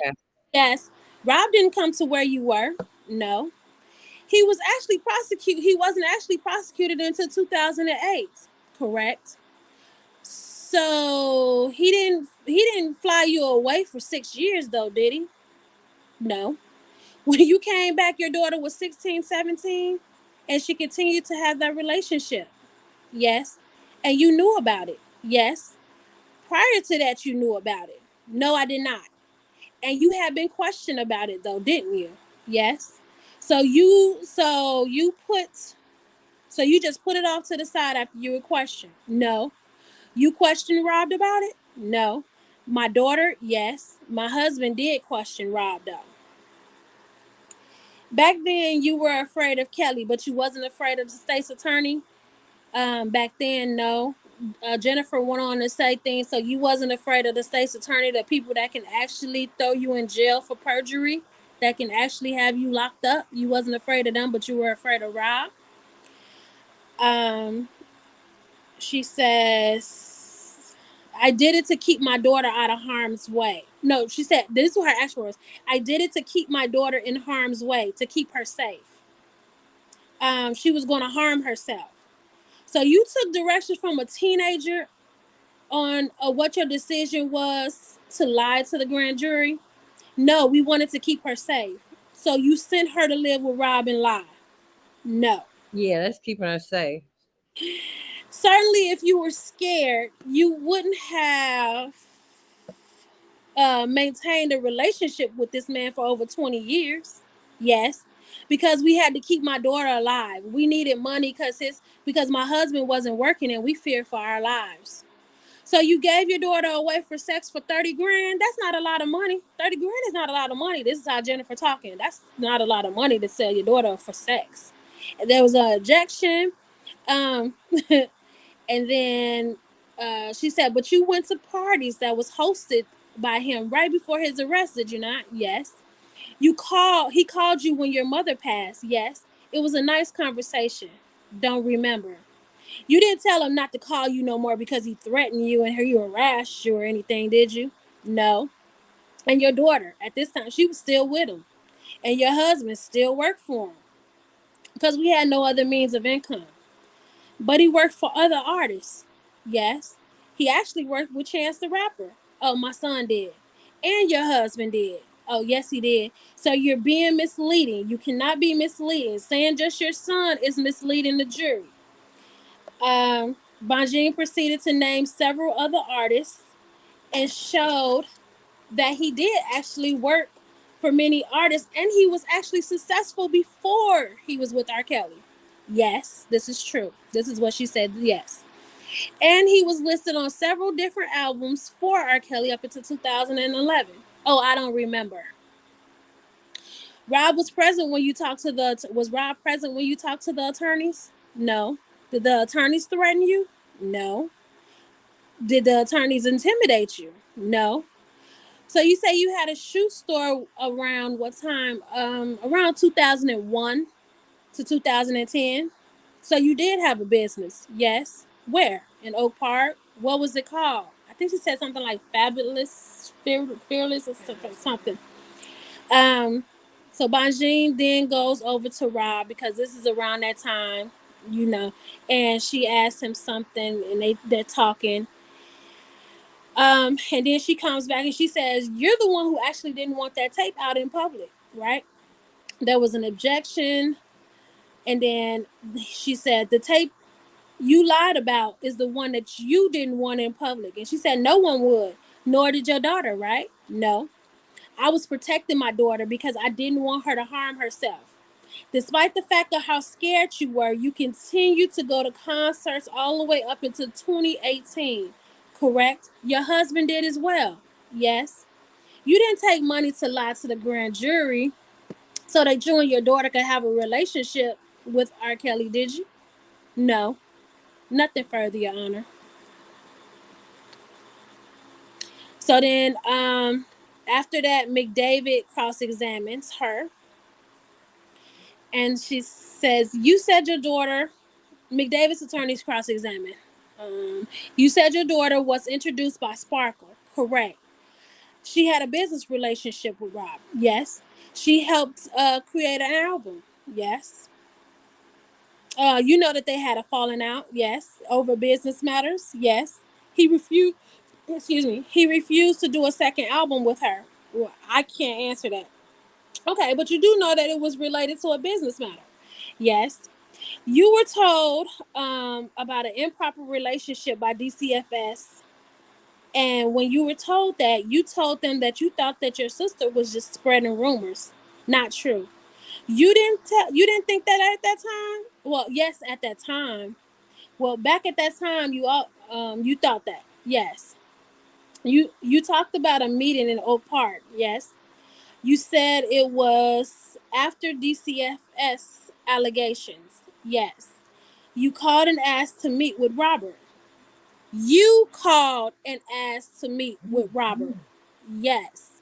If I go back, she says Robert called and asked to meet with them. Um, she said yes. He said, and he called her in there. She didn't realize he called her in there. So he asked her, "So that's how you remember it, huh?" And she said, "Yes." And you said you don't remember whether your daughter was there, correct? McDavid was there. You remember it was after the allegations came out, that there would be some media attention. Yes. Rob expressed he was upset your daughter would be dragged through the media. Can you repeat that? And he did. And she said yes. He never admitted that he was wrong, that there was any wrongdoing on his part, correct? No. Um, he had to repeat that again. So he questioned again, and she said, "Well, Rob didn't want us dragged. So we left town to avoid. So you left town to avoid the media attention." Yes. The suggestion of getting out of town was somewhat like a fair idea between all of you guys. Correct. Then they talked about things Rob has said at different times. But is it true your husband was paid for work? Your husband was paid for the work that he did with Robert. Yes. No money was connected to you lying or being silenced. No. You never believed that they were giving you hush. Pretty much, they were giving you hush money. That's not going to be in the transcripts. I'm saying that you didn't believe that they were giving you money to be quiet or to keep lying. No, Daryl Mcdavid always been respectful to you. Yes, he never threatened you. No, you never feared for your safety with him. I No, thought wait, but I thought she's okay. it should have been a mistrial right after she got off the stand. And so she said no. And then the government redirects, obviously. They're going to want to do that. So they said, who handled your finances? My husband did from 2001 to 2008. Media attention was why you guys went out of the country. Yes. What other reason? Bajin objects. She said she already answered the question. She said she went out of the country because of for the media attention, and so this could blow over. That's what she said. So it could blow over. And they asked, who intimidated you? And she said, R. Kelly. And the government rested. The government had no further questions. So, is there any, because the next witness is, this one is really short. Do you guys, Tanya, did you see any questions about Susan's testimony? No, I think everybody pretty much agrees that she a liar. I can't believe she was sleeping with him. Who thought we, that, She said because Jennifer wouldn't have said it if Rob probably oh told her he was. yeah, he was telling her, he was talking with her during that. So that must have been something that he must have said to ask her or something. Yeah. She wouldn't have said it. That's who she get her information from. He's actually telling her what happened and she's questioning her on it. And Mcdavid was cool, you guys. He came over and he said hi to the spectators for R. Kelly today. The next witness is Lawrence Birkeland, I think. He was the polygraph examiner. No, I'm lying. He's a legal investigator. He's a lie detector. It's different from the polygraph person. He gave some background information. He said he was hired to administer an exam to a person that returned a tape. Yes. He was called from an attorney out of Chicago. He don't recall who the attorney was. He said that the attorney told him that he was referred, but the attorney never told him who it was by. Wanted to see, the attorney asked if he wanted to see if he'll be able to do a lie detector test to determine if the individual was being truthful about the recovered tape. Meaning he wanted him to ask questions about did he make copies, who all seen the tapes, etc., etc. And he said they met at a hotel in Chicago about a week after that call. When he went to the lobby, the individual was waiting for him, whom he presumed to be the attorney. They said, why did you think that? And he said, well, because when I was on the phone, he said that I'm an attorney and I'll meet with you in the lobby. He said he also had two black males with him, two big black, he didn't say black, he said Afro-Americans. And he said they were like bodyguardish built. And he also had said in there, he wondered why they were there, and someone said, oh, they holding the money or something like that, but it was an objection. So that was sustained and we didn't get to hear that. He described the white male as in his 40s, 5'10" to 6'2", kind of, I don't know. I stopped writing after that, so that's the only description I have of the white male. He said, Something. Huh? Sparkle may hit Instagram tonight when she found out her sister was sleeping with him too. Oh Lord. Oh. So that was a mess. She says, I'm sorry. He said that they went to a meeting room downstairs. I can't wait to see what she's had to say too. I ain't gonna even lie to you, Tanya. They went to a meeting room downstairs where he set up his equipment in the room. He was alone while he did that. Later, he was joined by the attorney and the individual that was being examined. He described the person. He said he makes them fill out a data sheet form, which pretty much pertains their name, address, etc., etc. He said the dude didn't want to fill it out. He refused, and so he actually didn't need him to fill it out to take the test because the individual that was giving him the test was there to verify, confirm that this was actually that person. He proceeded with the test, but the individual still didn't want to cooperate when it came to his name and stuff during the test. So he told him, "If you don't cooperate, then you're not going to get your 200,000." And so then that's when there was a big objection from Banjin. She said that there was no foundation that statement is even true. The judge overruled it. So the next step was he drew up the questions and they went over the questions. They normally do at least 2 tests, but for this person, they gave them 3 tests. The first one is normally done because they kind of nervous the first time. Like I said, he did 3 tests. They asked did anything happen between the first and the third. Yes. After the first test, he said he needed to use the restroom. He pulled out of his pocket a VHS tape and asked if he could leave it there. Um, they said, "Are you sure it was a VHS?" And he said yes. And then he began describing the tape. And he actually asked the gentleman, "Is this that tape?" And he said yes. And so afterwards, he returned. They gave him the second and the third test.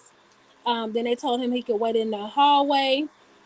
He went in, he got his clients, and then he reported the test results to the attorney. He said that he passed all 3 tests. The attorney thanked him and said he didn't need any reports or anything. He was given $400 that he believed he received in a check to his home before the test was actually done. And that is the end of for today. Tomorrow we will start with that same person being cross-examined by the other attorneys. So that was it for today, you guys. Great notes once again. Thank you, thank you, thank you, love. Oh my God, Kel. It was a lot.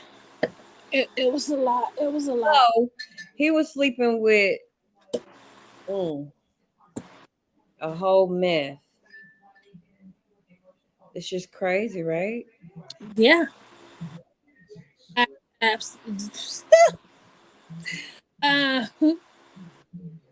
Mm. testimony, you guys. It blew me away because you can tell that you know she wasn't being truthful on this. She wasn't even getting her answers correct when the government. My question is, because they made it known that these agreements that the government gave to them is they will not prosecute you for anything that you've done or anything that you admit to doing on that stand, as long as they believe your testimony was truthful.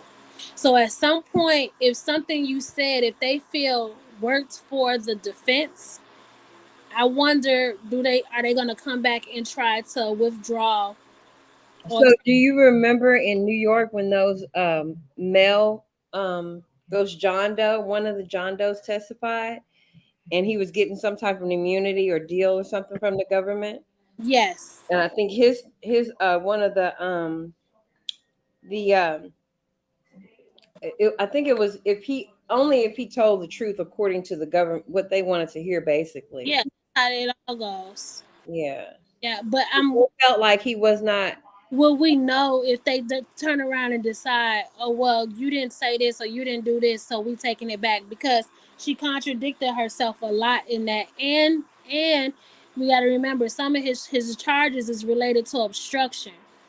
And the obstruction charge is that you prevented these people from getting on the stand and telling the truth in his 2008 trial by paying them off.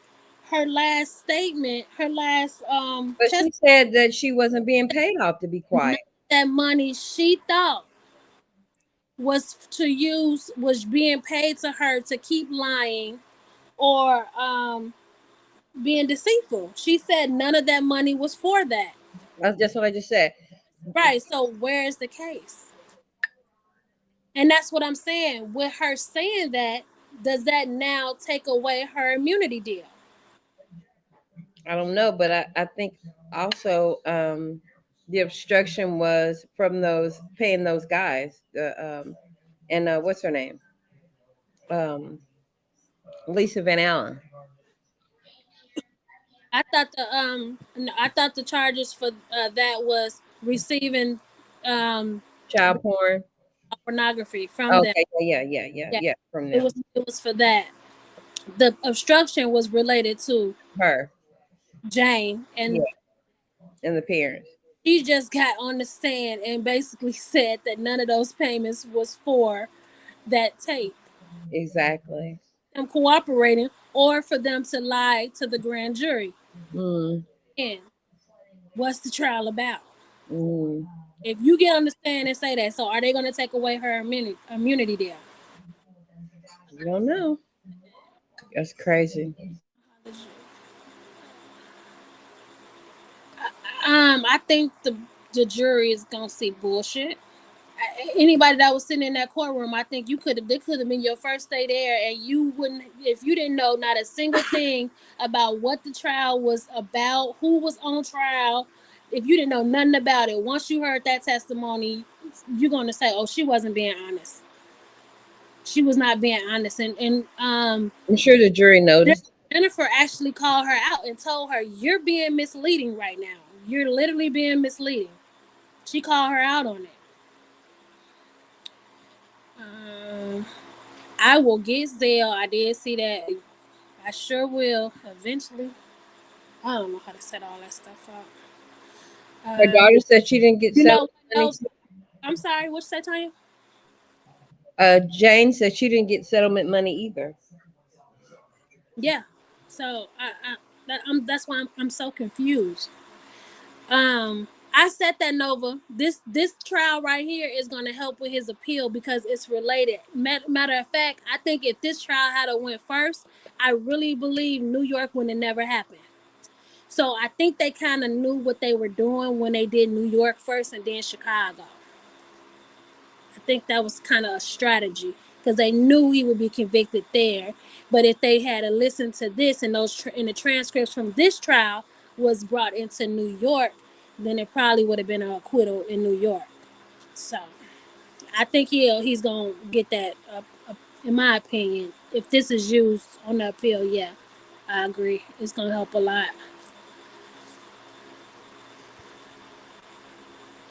Who else? Oh yeah, Jennifer and Daryl Mcdavid attorneys, they killing it.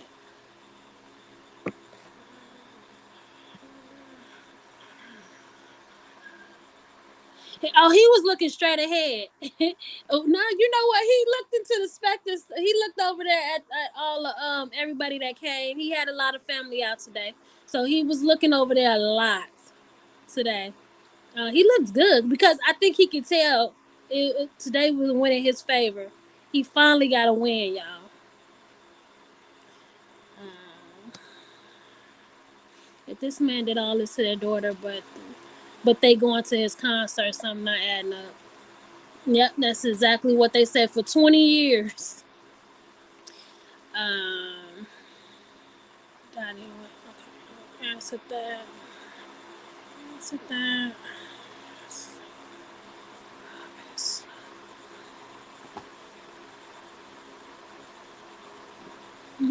Sister, somebody said sister, niece, mama, cousin, friends, all above.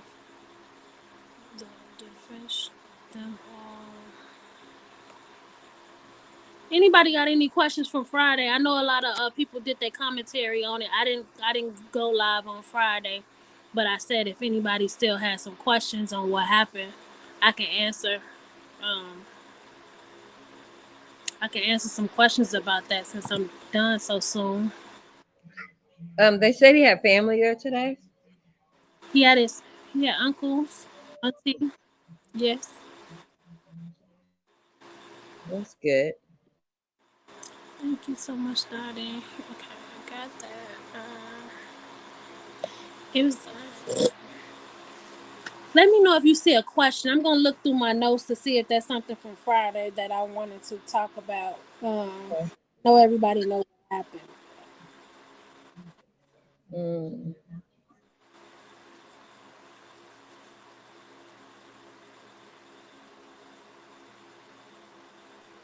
Is it the Say Bruce will be there tomorrow.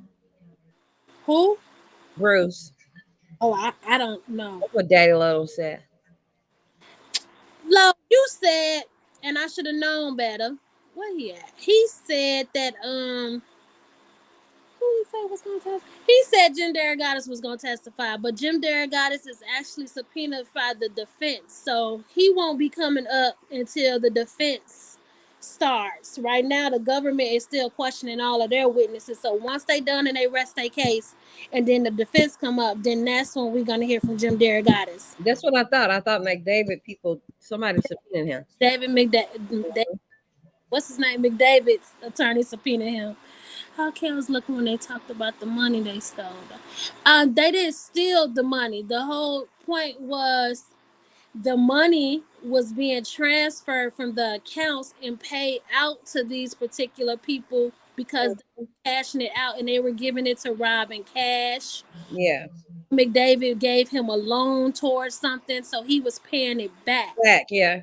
There wasn't My there, friend said the same thing. He wasn't stealing. He had records of all. people that would have been stealing the money would have been the Cheryl, the Cheryl Mac out of those accounts, but Milton and Daryl, how they linked them as just people that was giving him cash. Rob had no credit cards or anything like that, so they would write checks, cash the checks, give him the cash.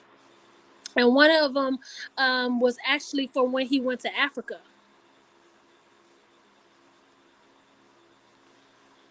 No names in the chat, you guys. Do you know how many witnesses for the government has? I don't. Cause they got experts and stuff they gotta call. Who might be? Oh, they still haven't called. They still haven't called any of the other four accusers. That's a good question. So, do any of these people allege herpes too? They have not discussed anything about regarding herpes.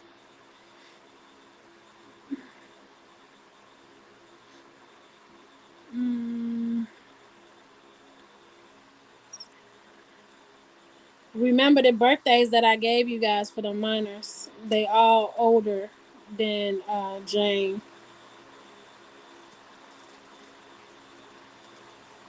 I know they all talked about how she got on the stand and she tried to say that she was not allowed to work. Jane did. But yes, she was working at a daycare and then she stressed out. But she wasn't, when she was going to school, she wasn't able to pick her own classes. Yet she was taking classes for childhood education while working on the day at a daycare. Make that make sense? And Rob paid for that. Oh yeah. Thanks, Lolo. Daddy. Lisa Van Allen. Lisa Van Allen and them have to take the stands as well. So there's at least what 5, 6, 7 more people.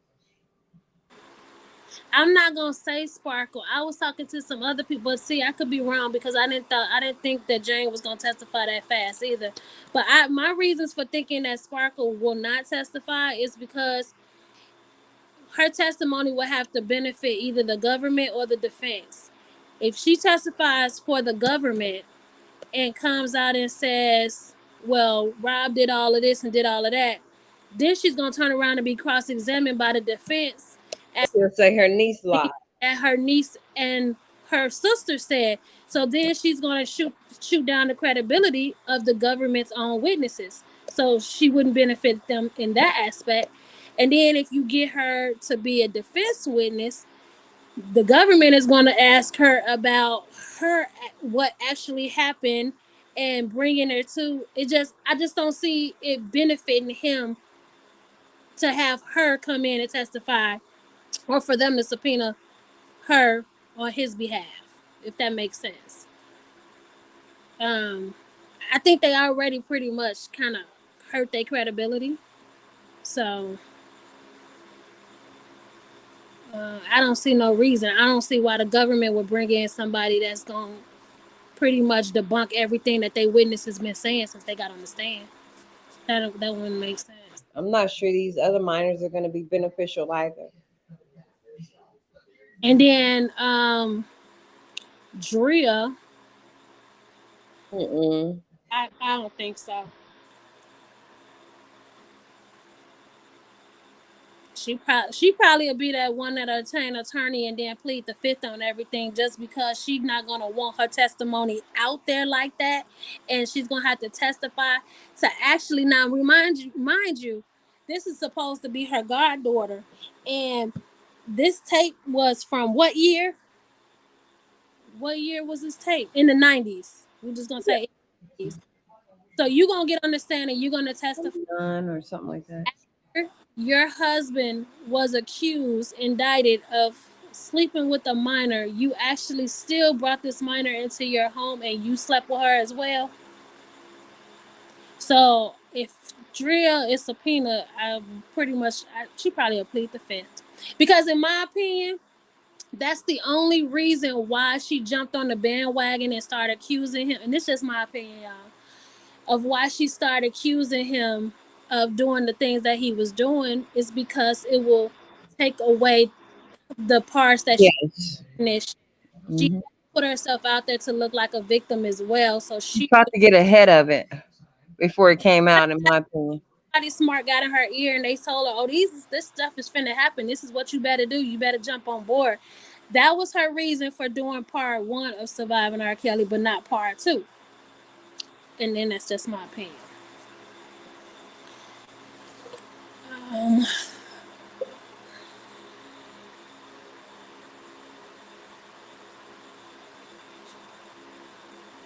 we can't really say how old she was when she first started because she don't even remember how old she was when she lost her virginity.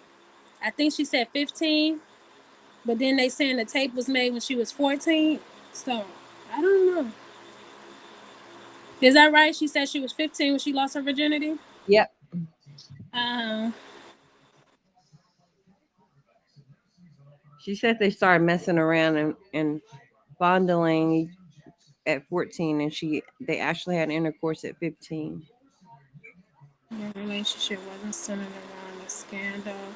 Yeah, and she talked about how when she was on the stand, how she didn't center, how her and Rob didn't center their relationship around the scandal. They were together for 12 years.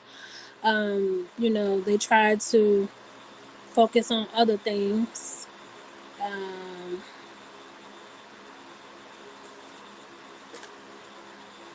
let me see. Was there any other questions? Anybody got questions from Friday? I will be there tomorrow. I will not be in court on Friday. So I'm hoping and praying and hoping that.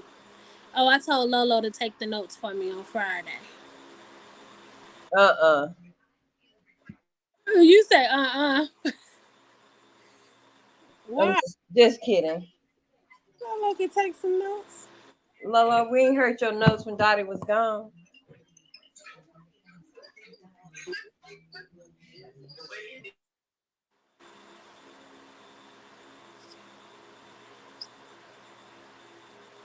Any other questions, you guys? They want to interview for 2000. Let's just start open.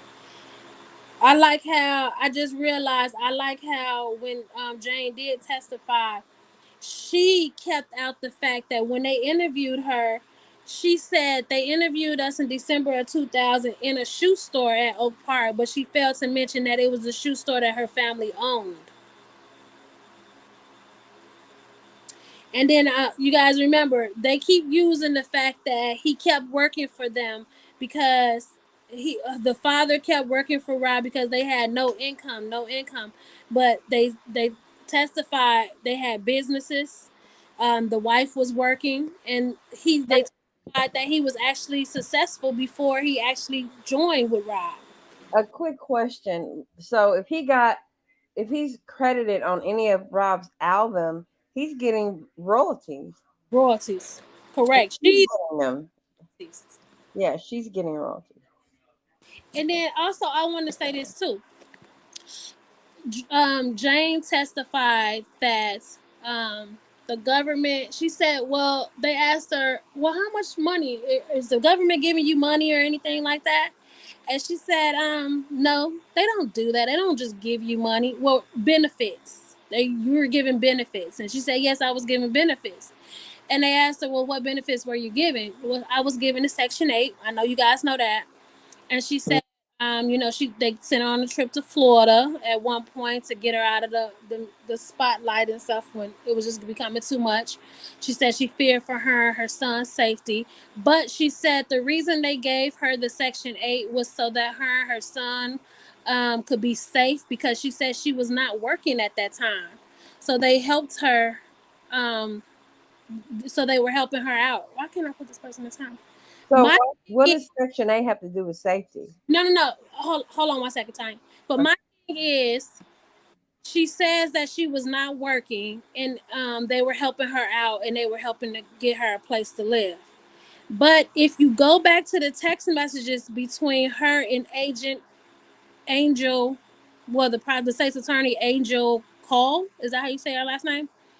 She says, when would you like to meet? And she said, well, I take my lunch at 1:45.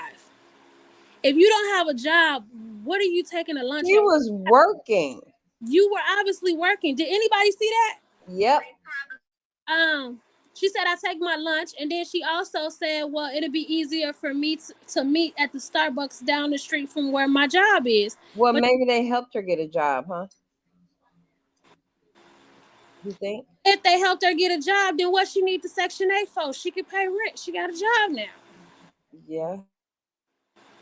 I mean, I don't know, you guys. I peeped that, and I just wanted to put that out there. Let me see. What else? I'm probably talking. The Section 8. Oh no. Government wants to raise. Um, I'm sure she asked about Section 8. She asked them to help her. I don't know if they probably would have suggested that or she asked. so where was she living before? Okay, because she also so now you said that they helped her get a job. But in her testimony, she says before this all happened, she was texting Rob telling him to come to the studio where she worked. It was private and he could record there, and she had a song for him to remix. She was working. Wasn't she working at a bar or something too? She worked somewhere where she kept telling him, this is when she was asking him about oceans. Yeah, yeah. Told him he could come here. It was private, and he could record. Come to that studio, and she also had a song for him that she wanted him to remix. Let me see.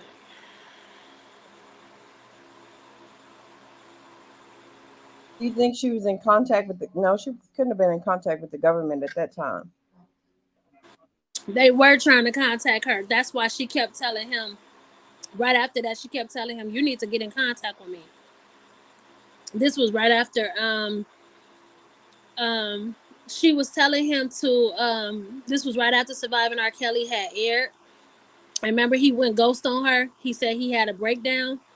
And so she was telling him, to clear his head and stuff. Yeah. Oh, the government.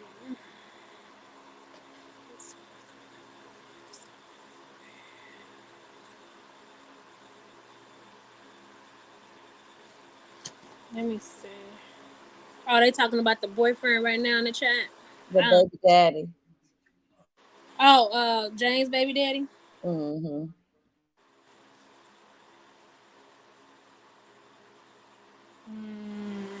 Let me see. I'm trying to.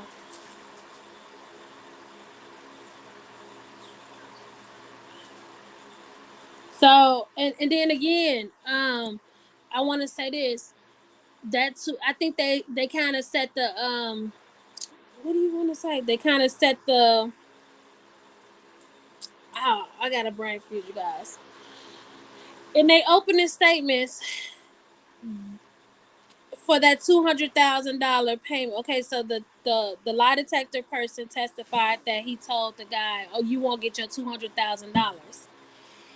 I still don't think that incriminates anybody because we were told in the opening statements that Rob was paying to get back that tape because it had his wife on that tape. And then when we go back to all of the contracts that were signed, when we go back to all of these checks, if they did have his signature on it, I want someone to get on that stand and tell me that they read it to him because, as we all know, he does not read well. So the signature, in my opinion, still means nothing. Did Susan look at Kels while she was testifying? Oh, I don't know, cause she was looking towards that direction, so I'm pretty sure she did. I can tell you he don't look at them while they're testifying. Uh, What does he just look straight ahead? he looked down, or he look at the specter sectors, or he watching the They have monitors to show all exhibits and stuff, so he be looking at that. Um, Let me see. No, he was Do you feel like BH will be called in? who? BH? BH. Uh-huh. Oh. BH. Who is BH? Who is B? Gary Hankerson. Oh, somebody said something about somebody supposed to be testifying. That's an elderly man, and he can't come in or something. And Lolo, was that you that was telling me that? They gonna testify over a monitor, like through Zoom. Maybe that's him. I'm like, who is BH? I'm thinking of the girls. I wasn't thinking of that.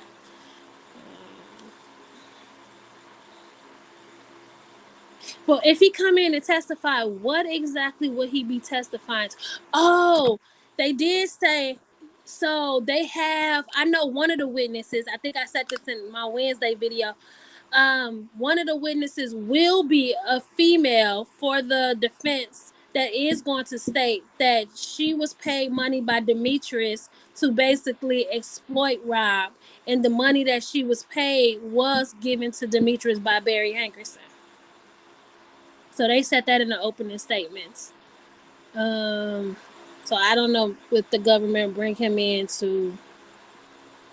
I don't even know how that will work, really. Because what else would Barry Hankerson come in and testify to? If anything, I think they would have used him in New York because Aaliyah was mentioned in New York, and that's pretty much where he would have came in at. So on this, I doubt it.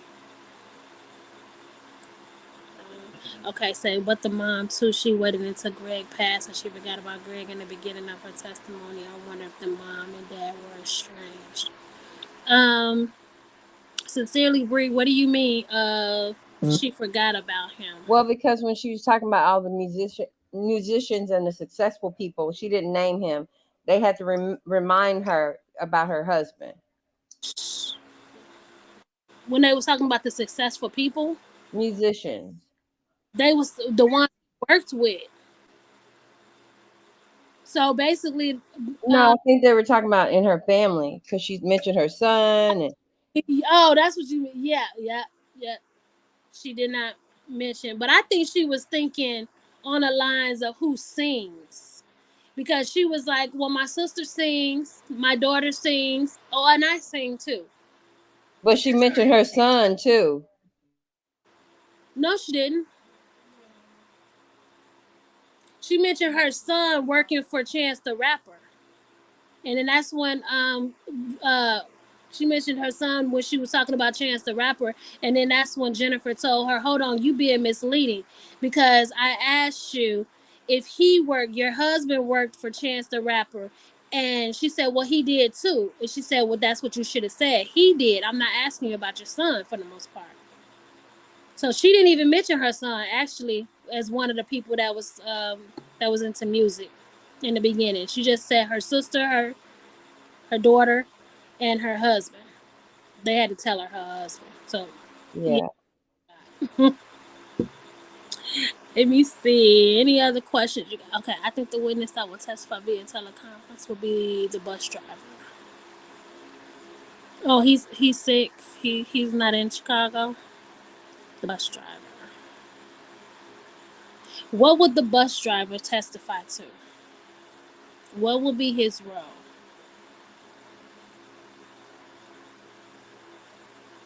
Did the jury have any reaction when R. Kelly was crying? I could not. You guys, when I'm taking these notes, I don't look up.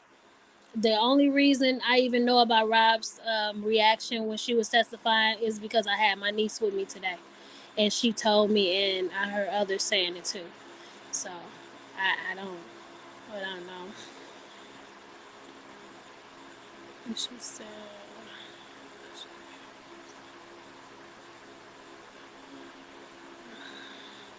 I did hear that Greg did allegedly make a written statement before he passed. I don't know if that is submitted into evidence and if they can use it. They used written statements in New York, so I mean, I don't know. Am I missing something?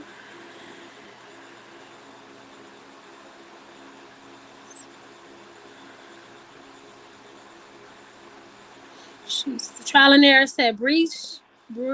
Oh, okay. You talking to Bree? He has severe dyslexia, so he. Right, so he relied on, and they also said that in the opening statements, Rob relied on Daryl Mcdavid for a lot because of his dyslexia. So he entrusted a lot of people, and I can say we can all say for the most part, all those numbers that I ran through tonight, he probably didn't know about half of that stuff. He probably just knew certain things was coming out or what he was being given and things like that. But the rest, he probably didn't have no clue to that. What you think, Tanya? No, and Mcdavid was with him from 91 to 2013. That's a long time. Yeah. So yeah, he depended on him for a lot of stuff. I want to know what was the purpose of Cheryl Mack being on these accounts? What was she, just an assistant?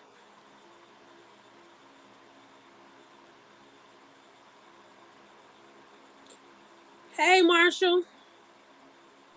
Hopefully they Hey, felt it. Marsha, wasn't she a tour manager or something like that? Why would she be on the bank account?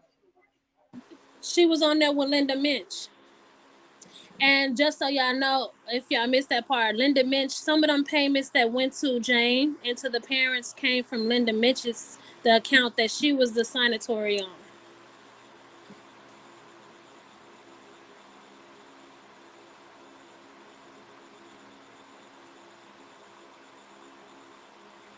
And if you want to say, like, they trying to establish that once they had the IRS agent on the stand, if you want to say that once these checks and things were made out and they were cash, we don't know where they were going. Who's to say that they didn't put these checks into their names, and you take something and I take something, and then you come back and get some more. We're gonna keep doing it like that. Who's to say that didn't happen?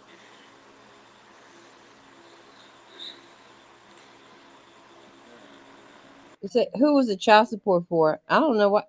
Oh, they said Jennifer said that she made it clear that those memos, you can't go off of what those memos were saying because that child support one made absolutely no sense. That's just something whoever wrote that check out to her, they just put child support on there, and nobody will ever know why they will put child support. Yes, Linda Mitch was, and when she the one that was killed in a hit and run. Yes, Mm-hmm.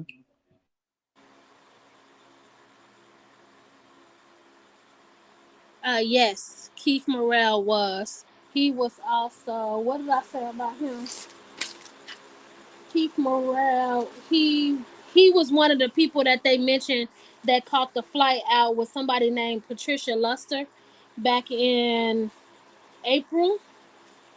of 2002 and came to April 17th, 16th through the 17th, and he stayed in Chicago for one day. So they mentioned him and they showed their flight records.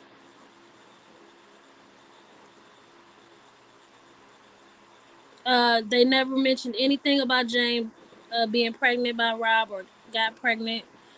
Did Drea ever mention that Jane lived with them? Drea never mentioned that. How old was she when she lived with them? Um, what was the age? 17 to 20. She said she started sleeping with Drea at 17 until she was 24. That's when she moved out.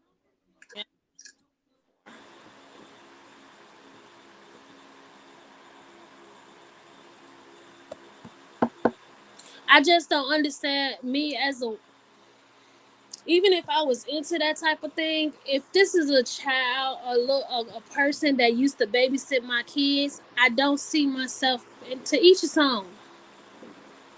But I'm not gonna bring that woman into my bedroom. But again, to each his own. But if I know that my husband had already been through a lot of shit behind this person, I'm not bringing that person into my bedroom. She would have not even been in my house, let alone my bedroom. And then I'm gonna be knocking on her mama door and asking, after all this that went down, why you still got your child out here running loose? It's just, I So don't. she was getting her back broke in too. So who y'all think worse? Supposing. Alex. What? Question at this Uh, point, worse. Susan. I never know so many women like this is almost I want to like because like it's a lot of women on here. We mothers, and you hear about fathers molesting their kids and stuff, but it's so crazy because you never really hear about mothers doing this type of stuff, trafficking and pimping their kids out and sleeping with the same man that you like. That's just crazy to me, and I'm thinking like, what's worse?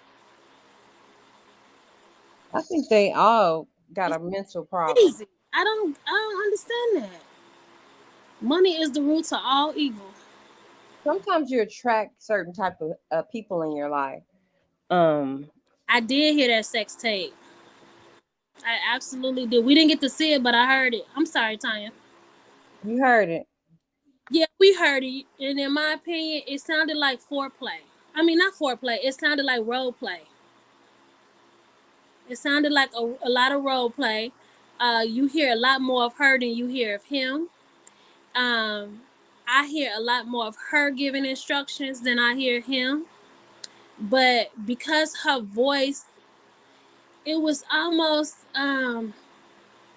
she was sounding like, it wasn't that she was sounding like a kid, but it was almost like she was making herself trying to make, it was almost like a person that was trying to make themselves sound like a kid because they was in the middle of a role play act, if that makes sense to you guys.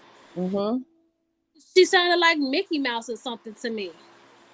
So a lot of people were saying, well, that's because the video was distorted or something was, it just didn't sound right. It just, the voice is almost like I didn't even want to listen to it.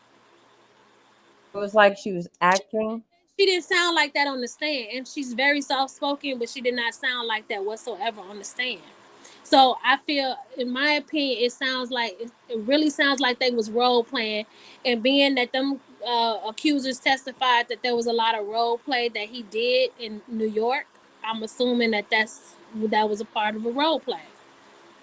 I mean, I get that he's saying, oh, that she's saying my 14-year-old this and that, but that's almost no different than you asking your girl to dress up in a schoolgirl uniform, right? A mess. It's very similar, right? Yeah. But in my opinion, who asked, for the person that asked about the tape, it sounded like role play. Um, I heard the judge was really into it. that did it sound like not to me. I couldn't see the video, but like the person on the stand didn't sound like the person on the tape.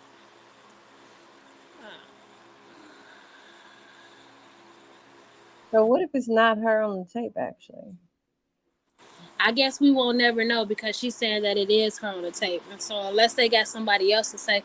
Oh, so let me tell you guys, Tracy, they show her a tape and she actually told the government, and we're gonna hear this more when she testified, but she actually told the government that it was her on the tape. And then come to find out that it actually wasn't her on the tape. So it's possible.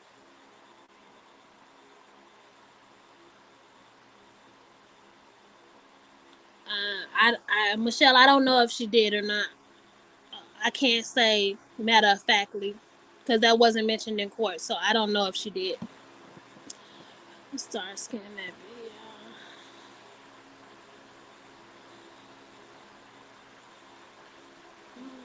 video. Did it sound like they don't know? I don't want to. They don't know how it was. They don't know who was on that tape.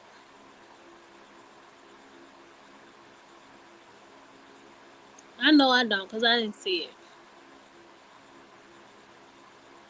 it. Yep, this is exactly what Kate Michelle was talking about. All the mamas was in the kitchen cooking. Now we all That's understand. exactly what she said. Now somebody needs to reach out to Kate Michelle and say, well, since you already put it out there and we already know what you're talking about, do you care to elaborate a little bit more?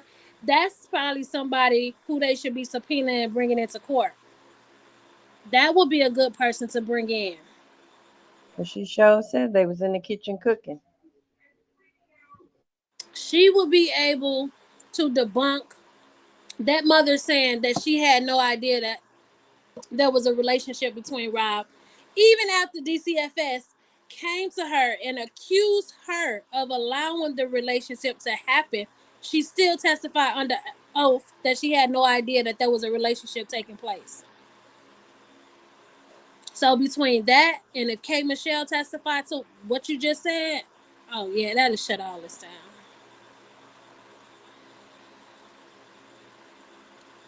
Um, okay, I answered that about Keith Morale. Mcdavid stole off the top. That's how he got that restaurant. Yeah, I'm pretty sure if they once they realized that he wasn't paying attention to probably none of the money coming in or coming out. Remember, Cheryl Mack was telling him, "Oh, you only getting paid such and such amount of dollars for this show," when in actuality he was probably getting paid 2-3 times that amount. So once they realized that he wasn't really paying attention to those details and his main focus was just performing and doing what he does, oh yeah, I'm pretty sure everybody was taking something off the top. On top of that 10%, huh?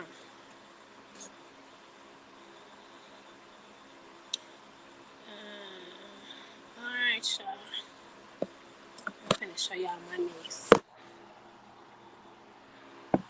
Well, I was. She over here sleeping on me. I was finna put you on this camera, but I ain't gonna do that to you. No. Okay, is that? Hey, everybody. Well, wasn't Dominique around too? Damn. Dominique came in through Geronda. Geronda didn't come about until 2009, so I don't think so. My thing is when I talked to Damon, he said it was him on the tape, not Rob, and said the tape was altered, which is part of the reason he was acquitted. And I think, Bree, that type of information, have you contacted his attorneys? Because that could be that's crucial. That's what this whole case is about. So that might be something Jennifer may be interested in hearing. I wouldn't have put that in this chat. I would have just contacted her. Um, you can inbox me or something if you need her email address. In the 90s. Bree should be contacting his attorney. Definitely something to be doing. Uh, the parents were complicit. Yep.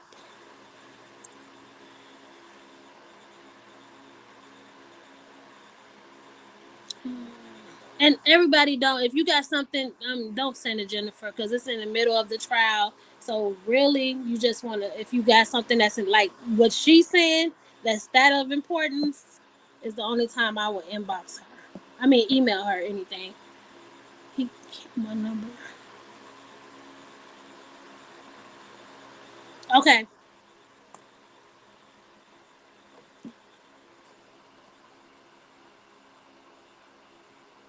Okay, I got you.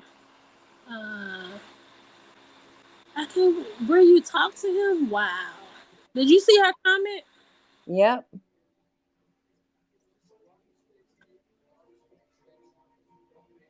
Oh, Bree says Rob has a lot of talking on his albums too. They could have easily used sound bites.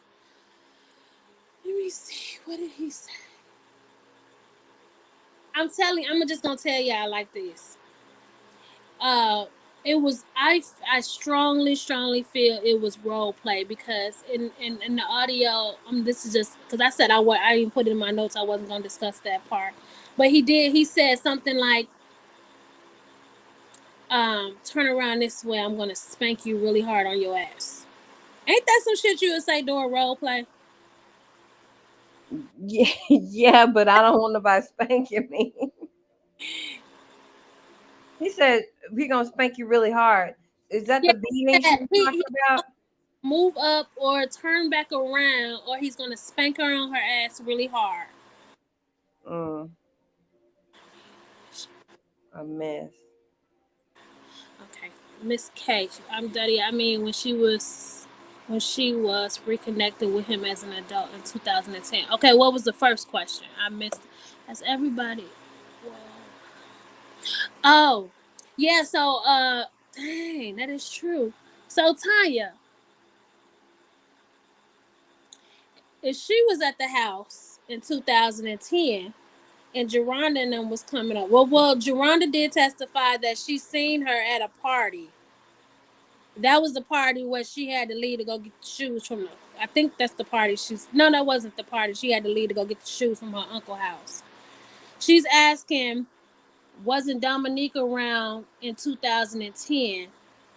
Um, at his living at his house.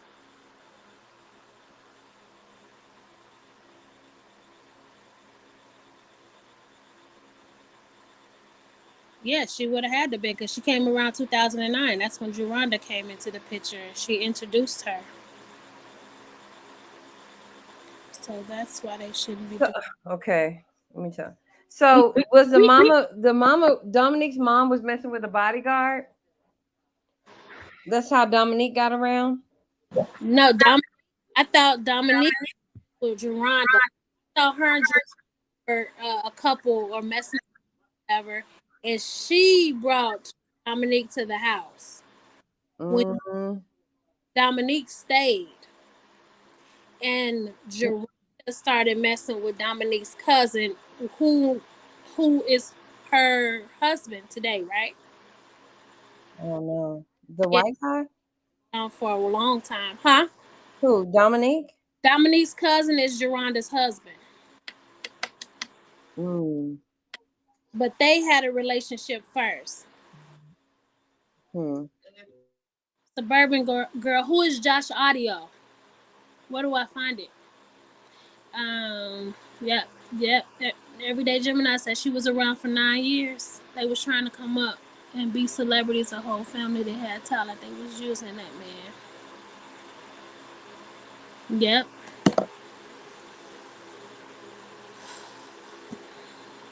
This is crazy. This is so crazy. But the stuff that you hearing today that's like explosive to make you think, how did this even get to trial? Like what the heck was they thinking bringing it? This man been sitting in jail all this time. But this was the same type of explosive stuff that was unfolded in the New York trial. But for some way he was still convicted. His testimonies wasn't matching up. Everything was off. But DG came through JP via my. Who is DG? Oh, Dominique came in through, right. She came in through Geronda. So does anybody know if Geronda, because I remember her doing a live or something on her IG complaining about the fact that she had to be in Chicago when she thought she was done in New York. 'Cause I wonder if she's going to be um, testifying in this case. And if so, it'll probably be what, like just a like a bad character witness or something. Who, Dominique? No, Geronda. Remember, she went on IG and she was complaining because she said they told her that she was done What and does she need to come for? anything else. Huh? She don't need to come. She not. What would her purpose be? We already heard from her a million times. Um, okay, it says, okay, so Rashana was either telling the truth in 2008 when she testified that it wasn't her on the tape, and even though everybody was saying she lied for R. Kelly when she said it wasn't her.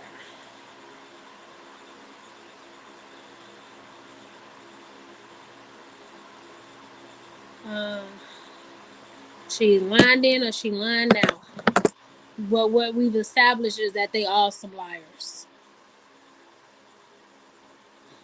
And I think that's what the jury, that's going to be what the issue is right now, because when you look at it, when they go back to deliberate, that's going to be the question they're going to ask themselves. Was she So, 2008 or is she lying now? so is Jennifer heading toward the direction that it's not Rob on the tape, or she admitting that maybe it was him on the tape?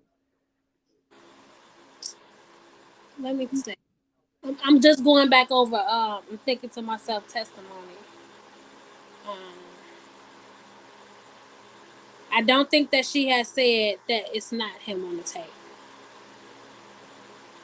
I think it's still, I think what it is it's not saying that it's not him on the tape, but it's still, but who is the girl on the tape? And that's what I was just saying. The question is she lying in 2008 or is she lying today? Because today, the in 2008, he didn't ask her to lie. She testified she wasn't being paid to lie. So what was your reason for lying? So the admission is that possibly the admission is that it he is saying that yes, it's me on the tape, but No, okay, so this is what I'm saying. In 2008, she was either lying or telling the truth.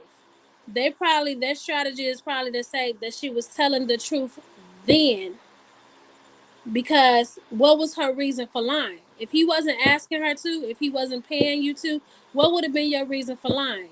If you did lie, you did it all on your own.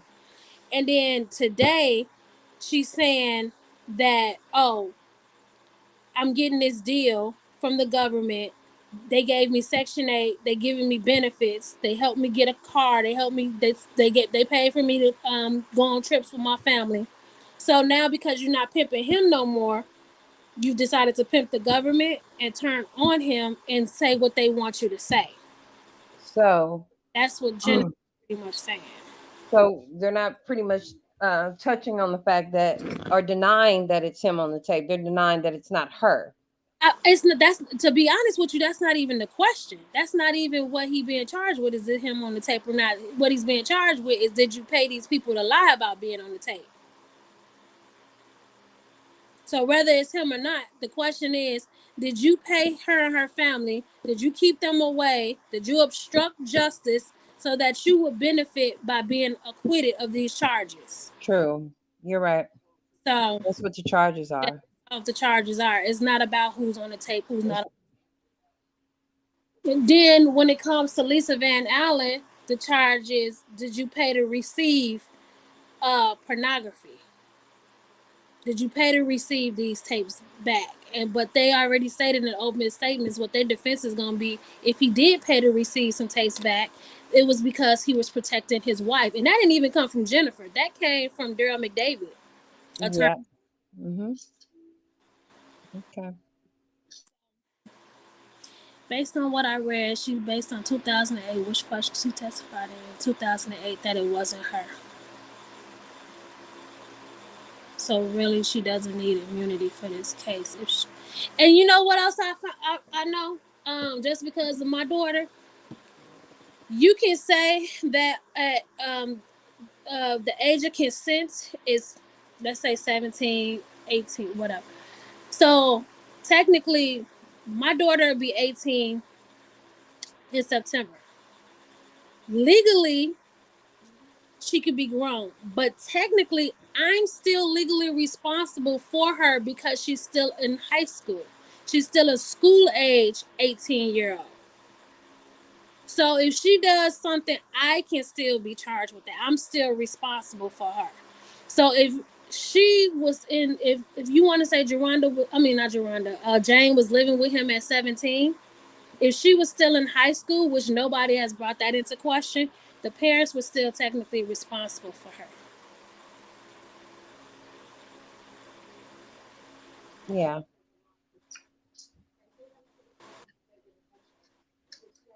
Somebody asked, um, The judge muting Vangine, telling her to stop posting on Twitter. oh, she said that she would, and the judge was like, oh, well, since you offered, go ahead and just stop posting. So yeah, she can't post on Twitter anymore. Well, she could post, but she just can't post. What she said was something about the government, um, and dirt and having and using dirty little tricks. So she can't say that anymore. She can't say anything like that. I don't even think that. I think she was also saying that they don't want her to say like Rob thanks his fans for the support and stuff too. So she probably won't be delivering any more messages from R. Kelly to us.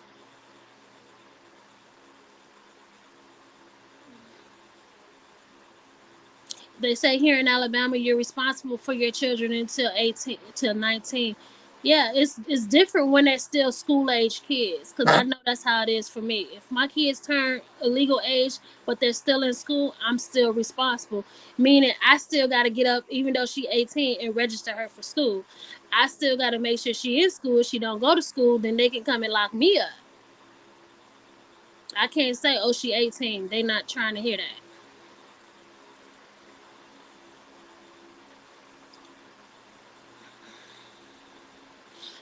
Oh, was he only meaning that, not still representing Robert? Actually, I don't know. I don't understand the question. I pray that the jury. Why you didn't get the pizza? I pray that the jury will pay attention to the instructions and base it on the charges. The charge is not whether or not it's him, but they need to prove obstruction, which the public is not focusing on.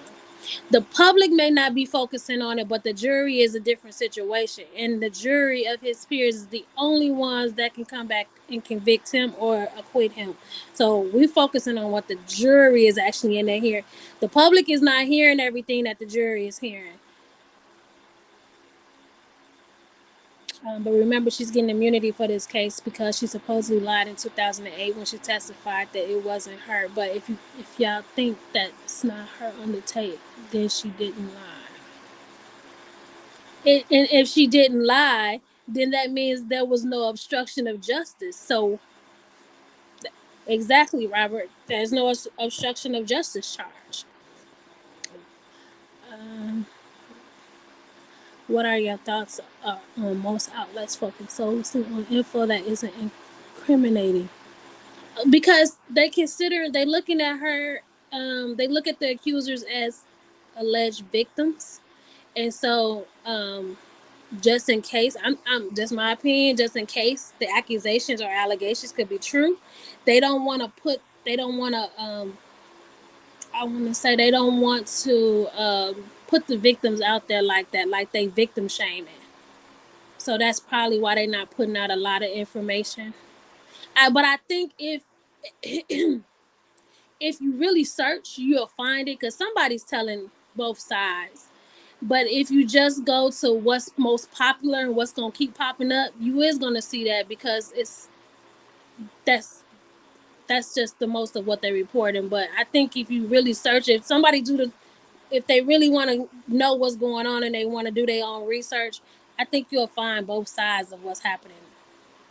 But I think it has a lot to do with victim shaming and um, just following orders from when we was in New York. They told us that they wasn't allowed to report the defensive side and everything that they was hitting on. They had to title him as a disgraced singer. They had to show the prosecution side and that side only. So, or they wouldn't get paid for their stories. The girl is lying for a place to stay. You have to be down bad to do this for Section 8. I just don't understand how she was down bad because before she decided to become a witness for the government, she was communicating with Rob, but she never communicated, oh, I need a place to stay. I have nowhere to go. I need a car to drive. If he was buying you cars Well, he before, was paying her rent for a long time, right? and then he was paying your rent. So I don't understand, where was she down at?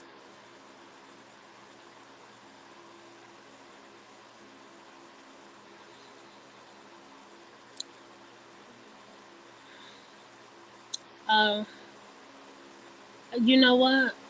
Them are the people that needs. If they don't want to report, um, I mean, I don't know. I wouldn't even be following them. If they're not gonna give you the whole shebang, I wouldn't even bother following them. It's two sides to every story. So New York charges. Okay, it's in Chicago's for creating and receiving child pornography, enticing minors into illegal sexual activity, and obstruction of justice. Correct.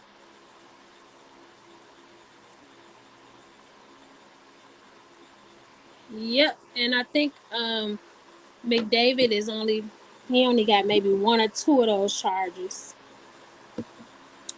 I mean, not McDavid, Milton Brown. Uh, my thing is, how is she down? Right. They, they, okay. Ashley No Dottie 3. I, I forgot what I was talking about. That I'm wrong. So if Robert was still in communication with her this whole time, could this be why? I didn't say that on this live. Tanya, I didn't say that. Uh-uh. Said it in court today to some people when Jane got on that stand and she testified that she was still in communication with Rob up until his arrest. I said that, but I knew that when the other Jane was upset when she was in the documentary. And do y'all remember her saying, "Oh, he didn't get enough of her in 2008. He ain't learned his lesson back then." I knew right then she must have went to that jail and either seen the other Jane, or seen that she was on a list, and that's the reason why she couldn't get in, and she took off, that pissed her off. And I feel strongly that's when she decided to turn on him, because guess what, if he's still in connection with somebody for that long, that will, as a woman, that will make me feel like I'm no longer number one. She obviously the one you want to be with if you still messing with her all this time. And that's what she pretty much said in that recording. So, yep, I really feel that that's the reason why she switched up on him, because of this Jane. Next time, I need him to get him a woman that's got gray hair from the top and the bottom. All these just want to be the next Miss Kelly. Mm. Let me see. He got a whole lot of miles. You said, yeah, yeah, because she said you still talking to Sean. That's what she kept saying. And I knew that. I'm like, you ain't gonna get that mad at that man. I don't think it had nothing to do with Joy. I even feel like when she was saying, "Oh, today is a day for somebody to go to jail," I think that's who she was talking about. She probably bumped into that girl, and they probably had words. Imagine Jane one from today and her, and how their attitudes is. They probably had words and everything, and that's probably who she was talking about.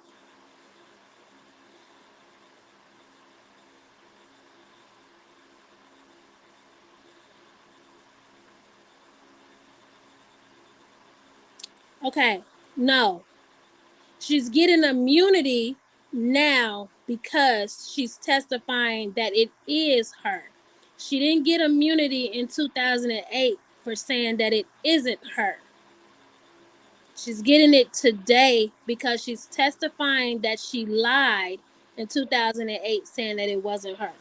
And now she's saying it is her.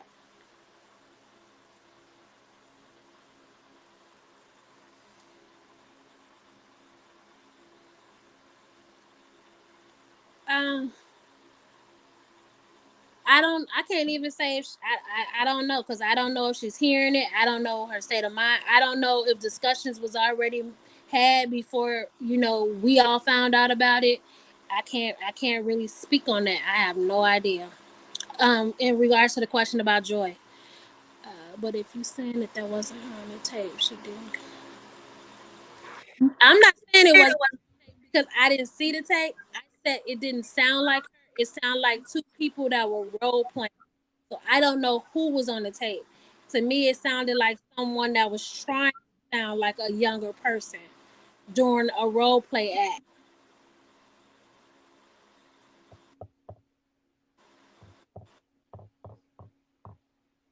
What year did she go on tour with her group? Um, I don't.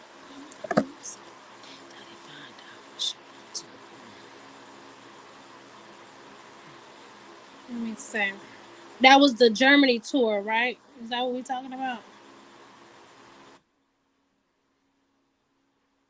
Oh yeah, it's 11 o'clock. I gotta go to bed. If y'all want me to be in court tomorrow, what? Let me see. What year did? Josh Levine.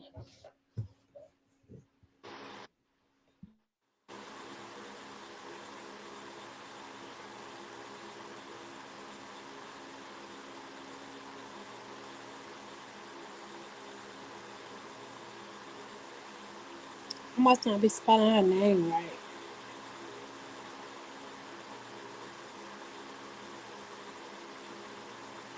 So 97 to 2000 in Europe. Was it 97?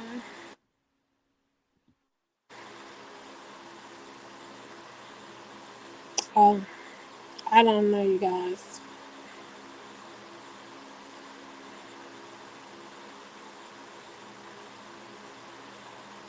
It's not telling me.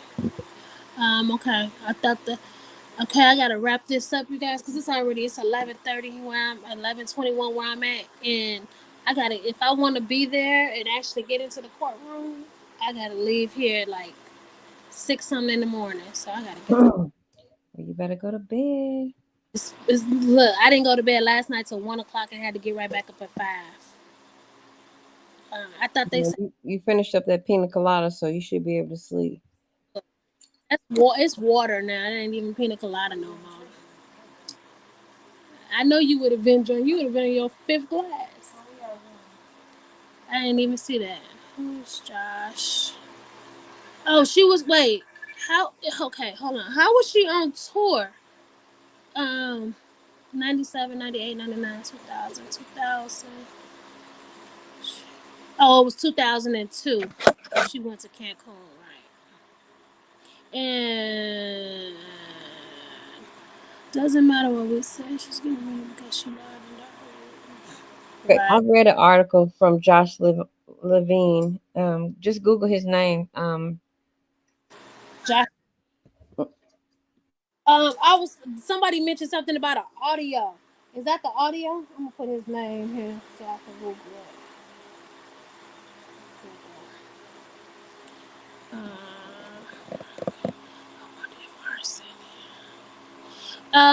Unscripted Angel. That wasn't her that sent that letter because when Jennifer put in that motion, she said it was someone that had testified in the New York trial. Good morning and good night. She was 17. Yep, she was 17 in 2002, and that's when she moved into the home and she began her sexual relationship with the wife, who was also her godmother.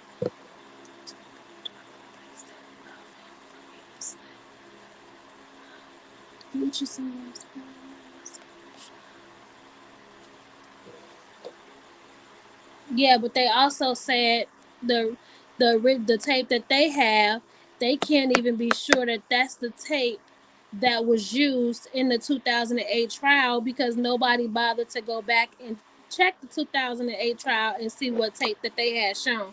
So the tapes that they have, they don't even know if that's the tape from 2008.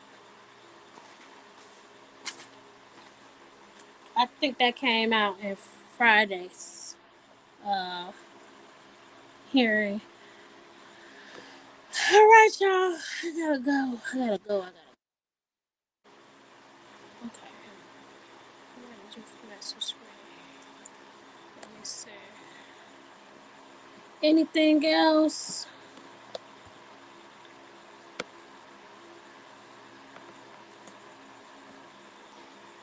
Anything else? Anybody? Anybody? Any more questions? I gotta go to bed. I'm tired. Okay. Let me see. And ain't that after she got back? Yeah. Just throw all the tapes out at this point. So, did you guys hear that they had said that it's actually 200 and I think it's 214 different files that they have of those tapes where they kind of altered them, where bits and pieces of the tapes is all over.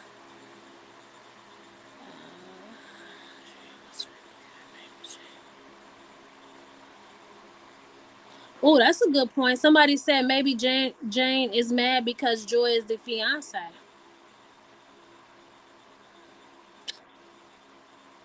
I remember. I just don't think that she understood when he was arrested.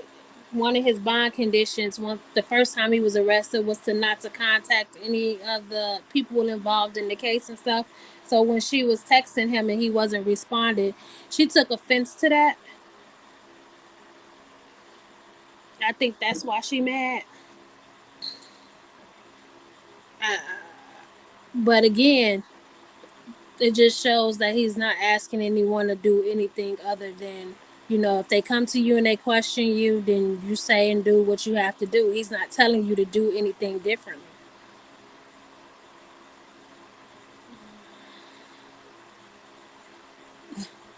Sounds plausible. That's tampering with evidence. Okay, y'all. Yeah. Tip said go to bed. I am going to bed. Good night, everybody. Tanya, Yes, ma'am. you game tomorrow? Gang, gang. Okay. We here tomorrow, y'all. I see y'all at 8:15. Okay. I will come on. Yeah, I'm sorry, but I live an hour and a half away from the court. So that's why I come on so late. So my apologies. But yeah, you guys, I'll see you guys tomorrow. Thanks for staying up with me. Get some rest, okay, honey? I'll talk to you later, all right? Yep, yep. Let me know tomorrow. You guys have a good night. Good night. Stay blessed. Take care. Get some rest. Thanks, love. Talk to you later, Tanya. All right, bye.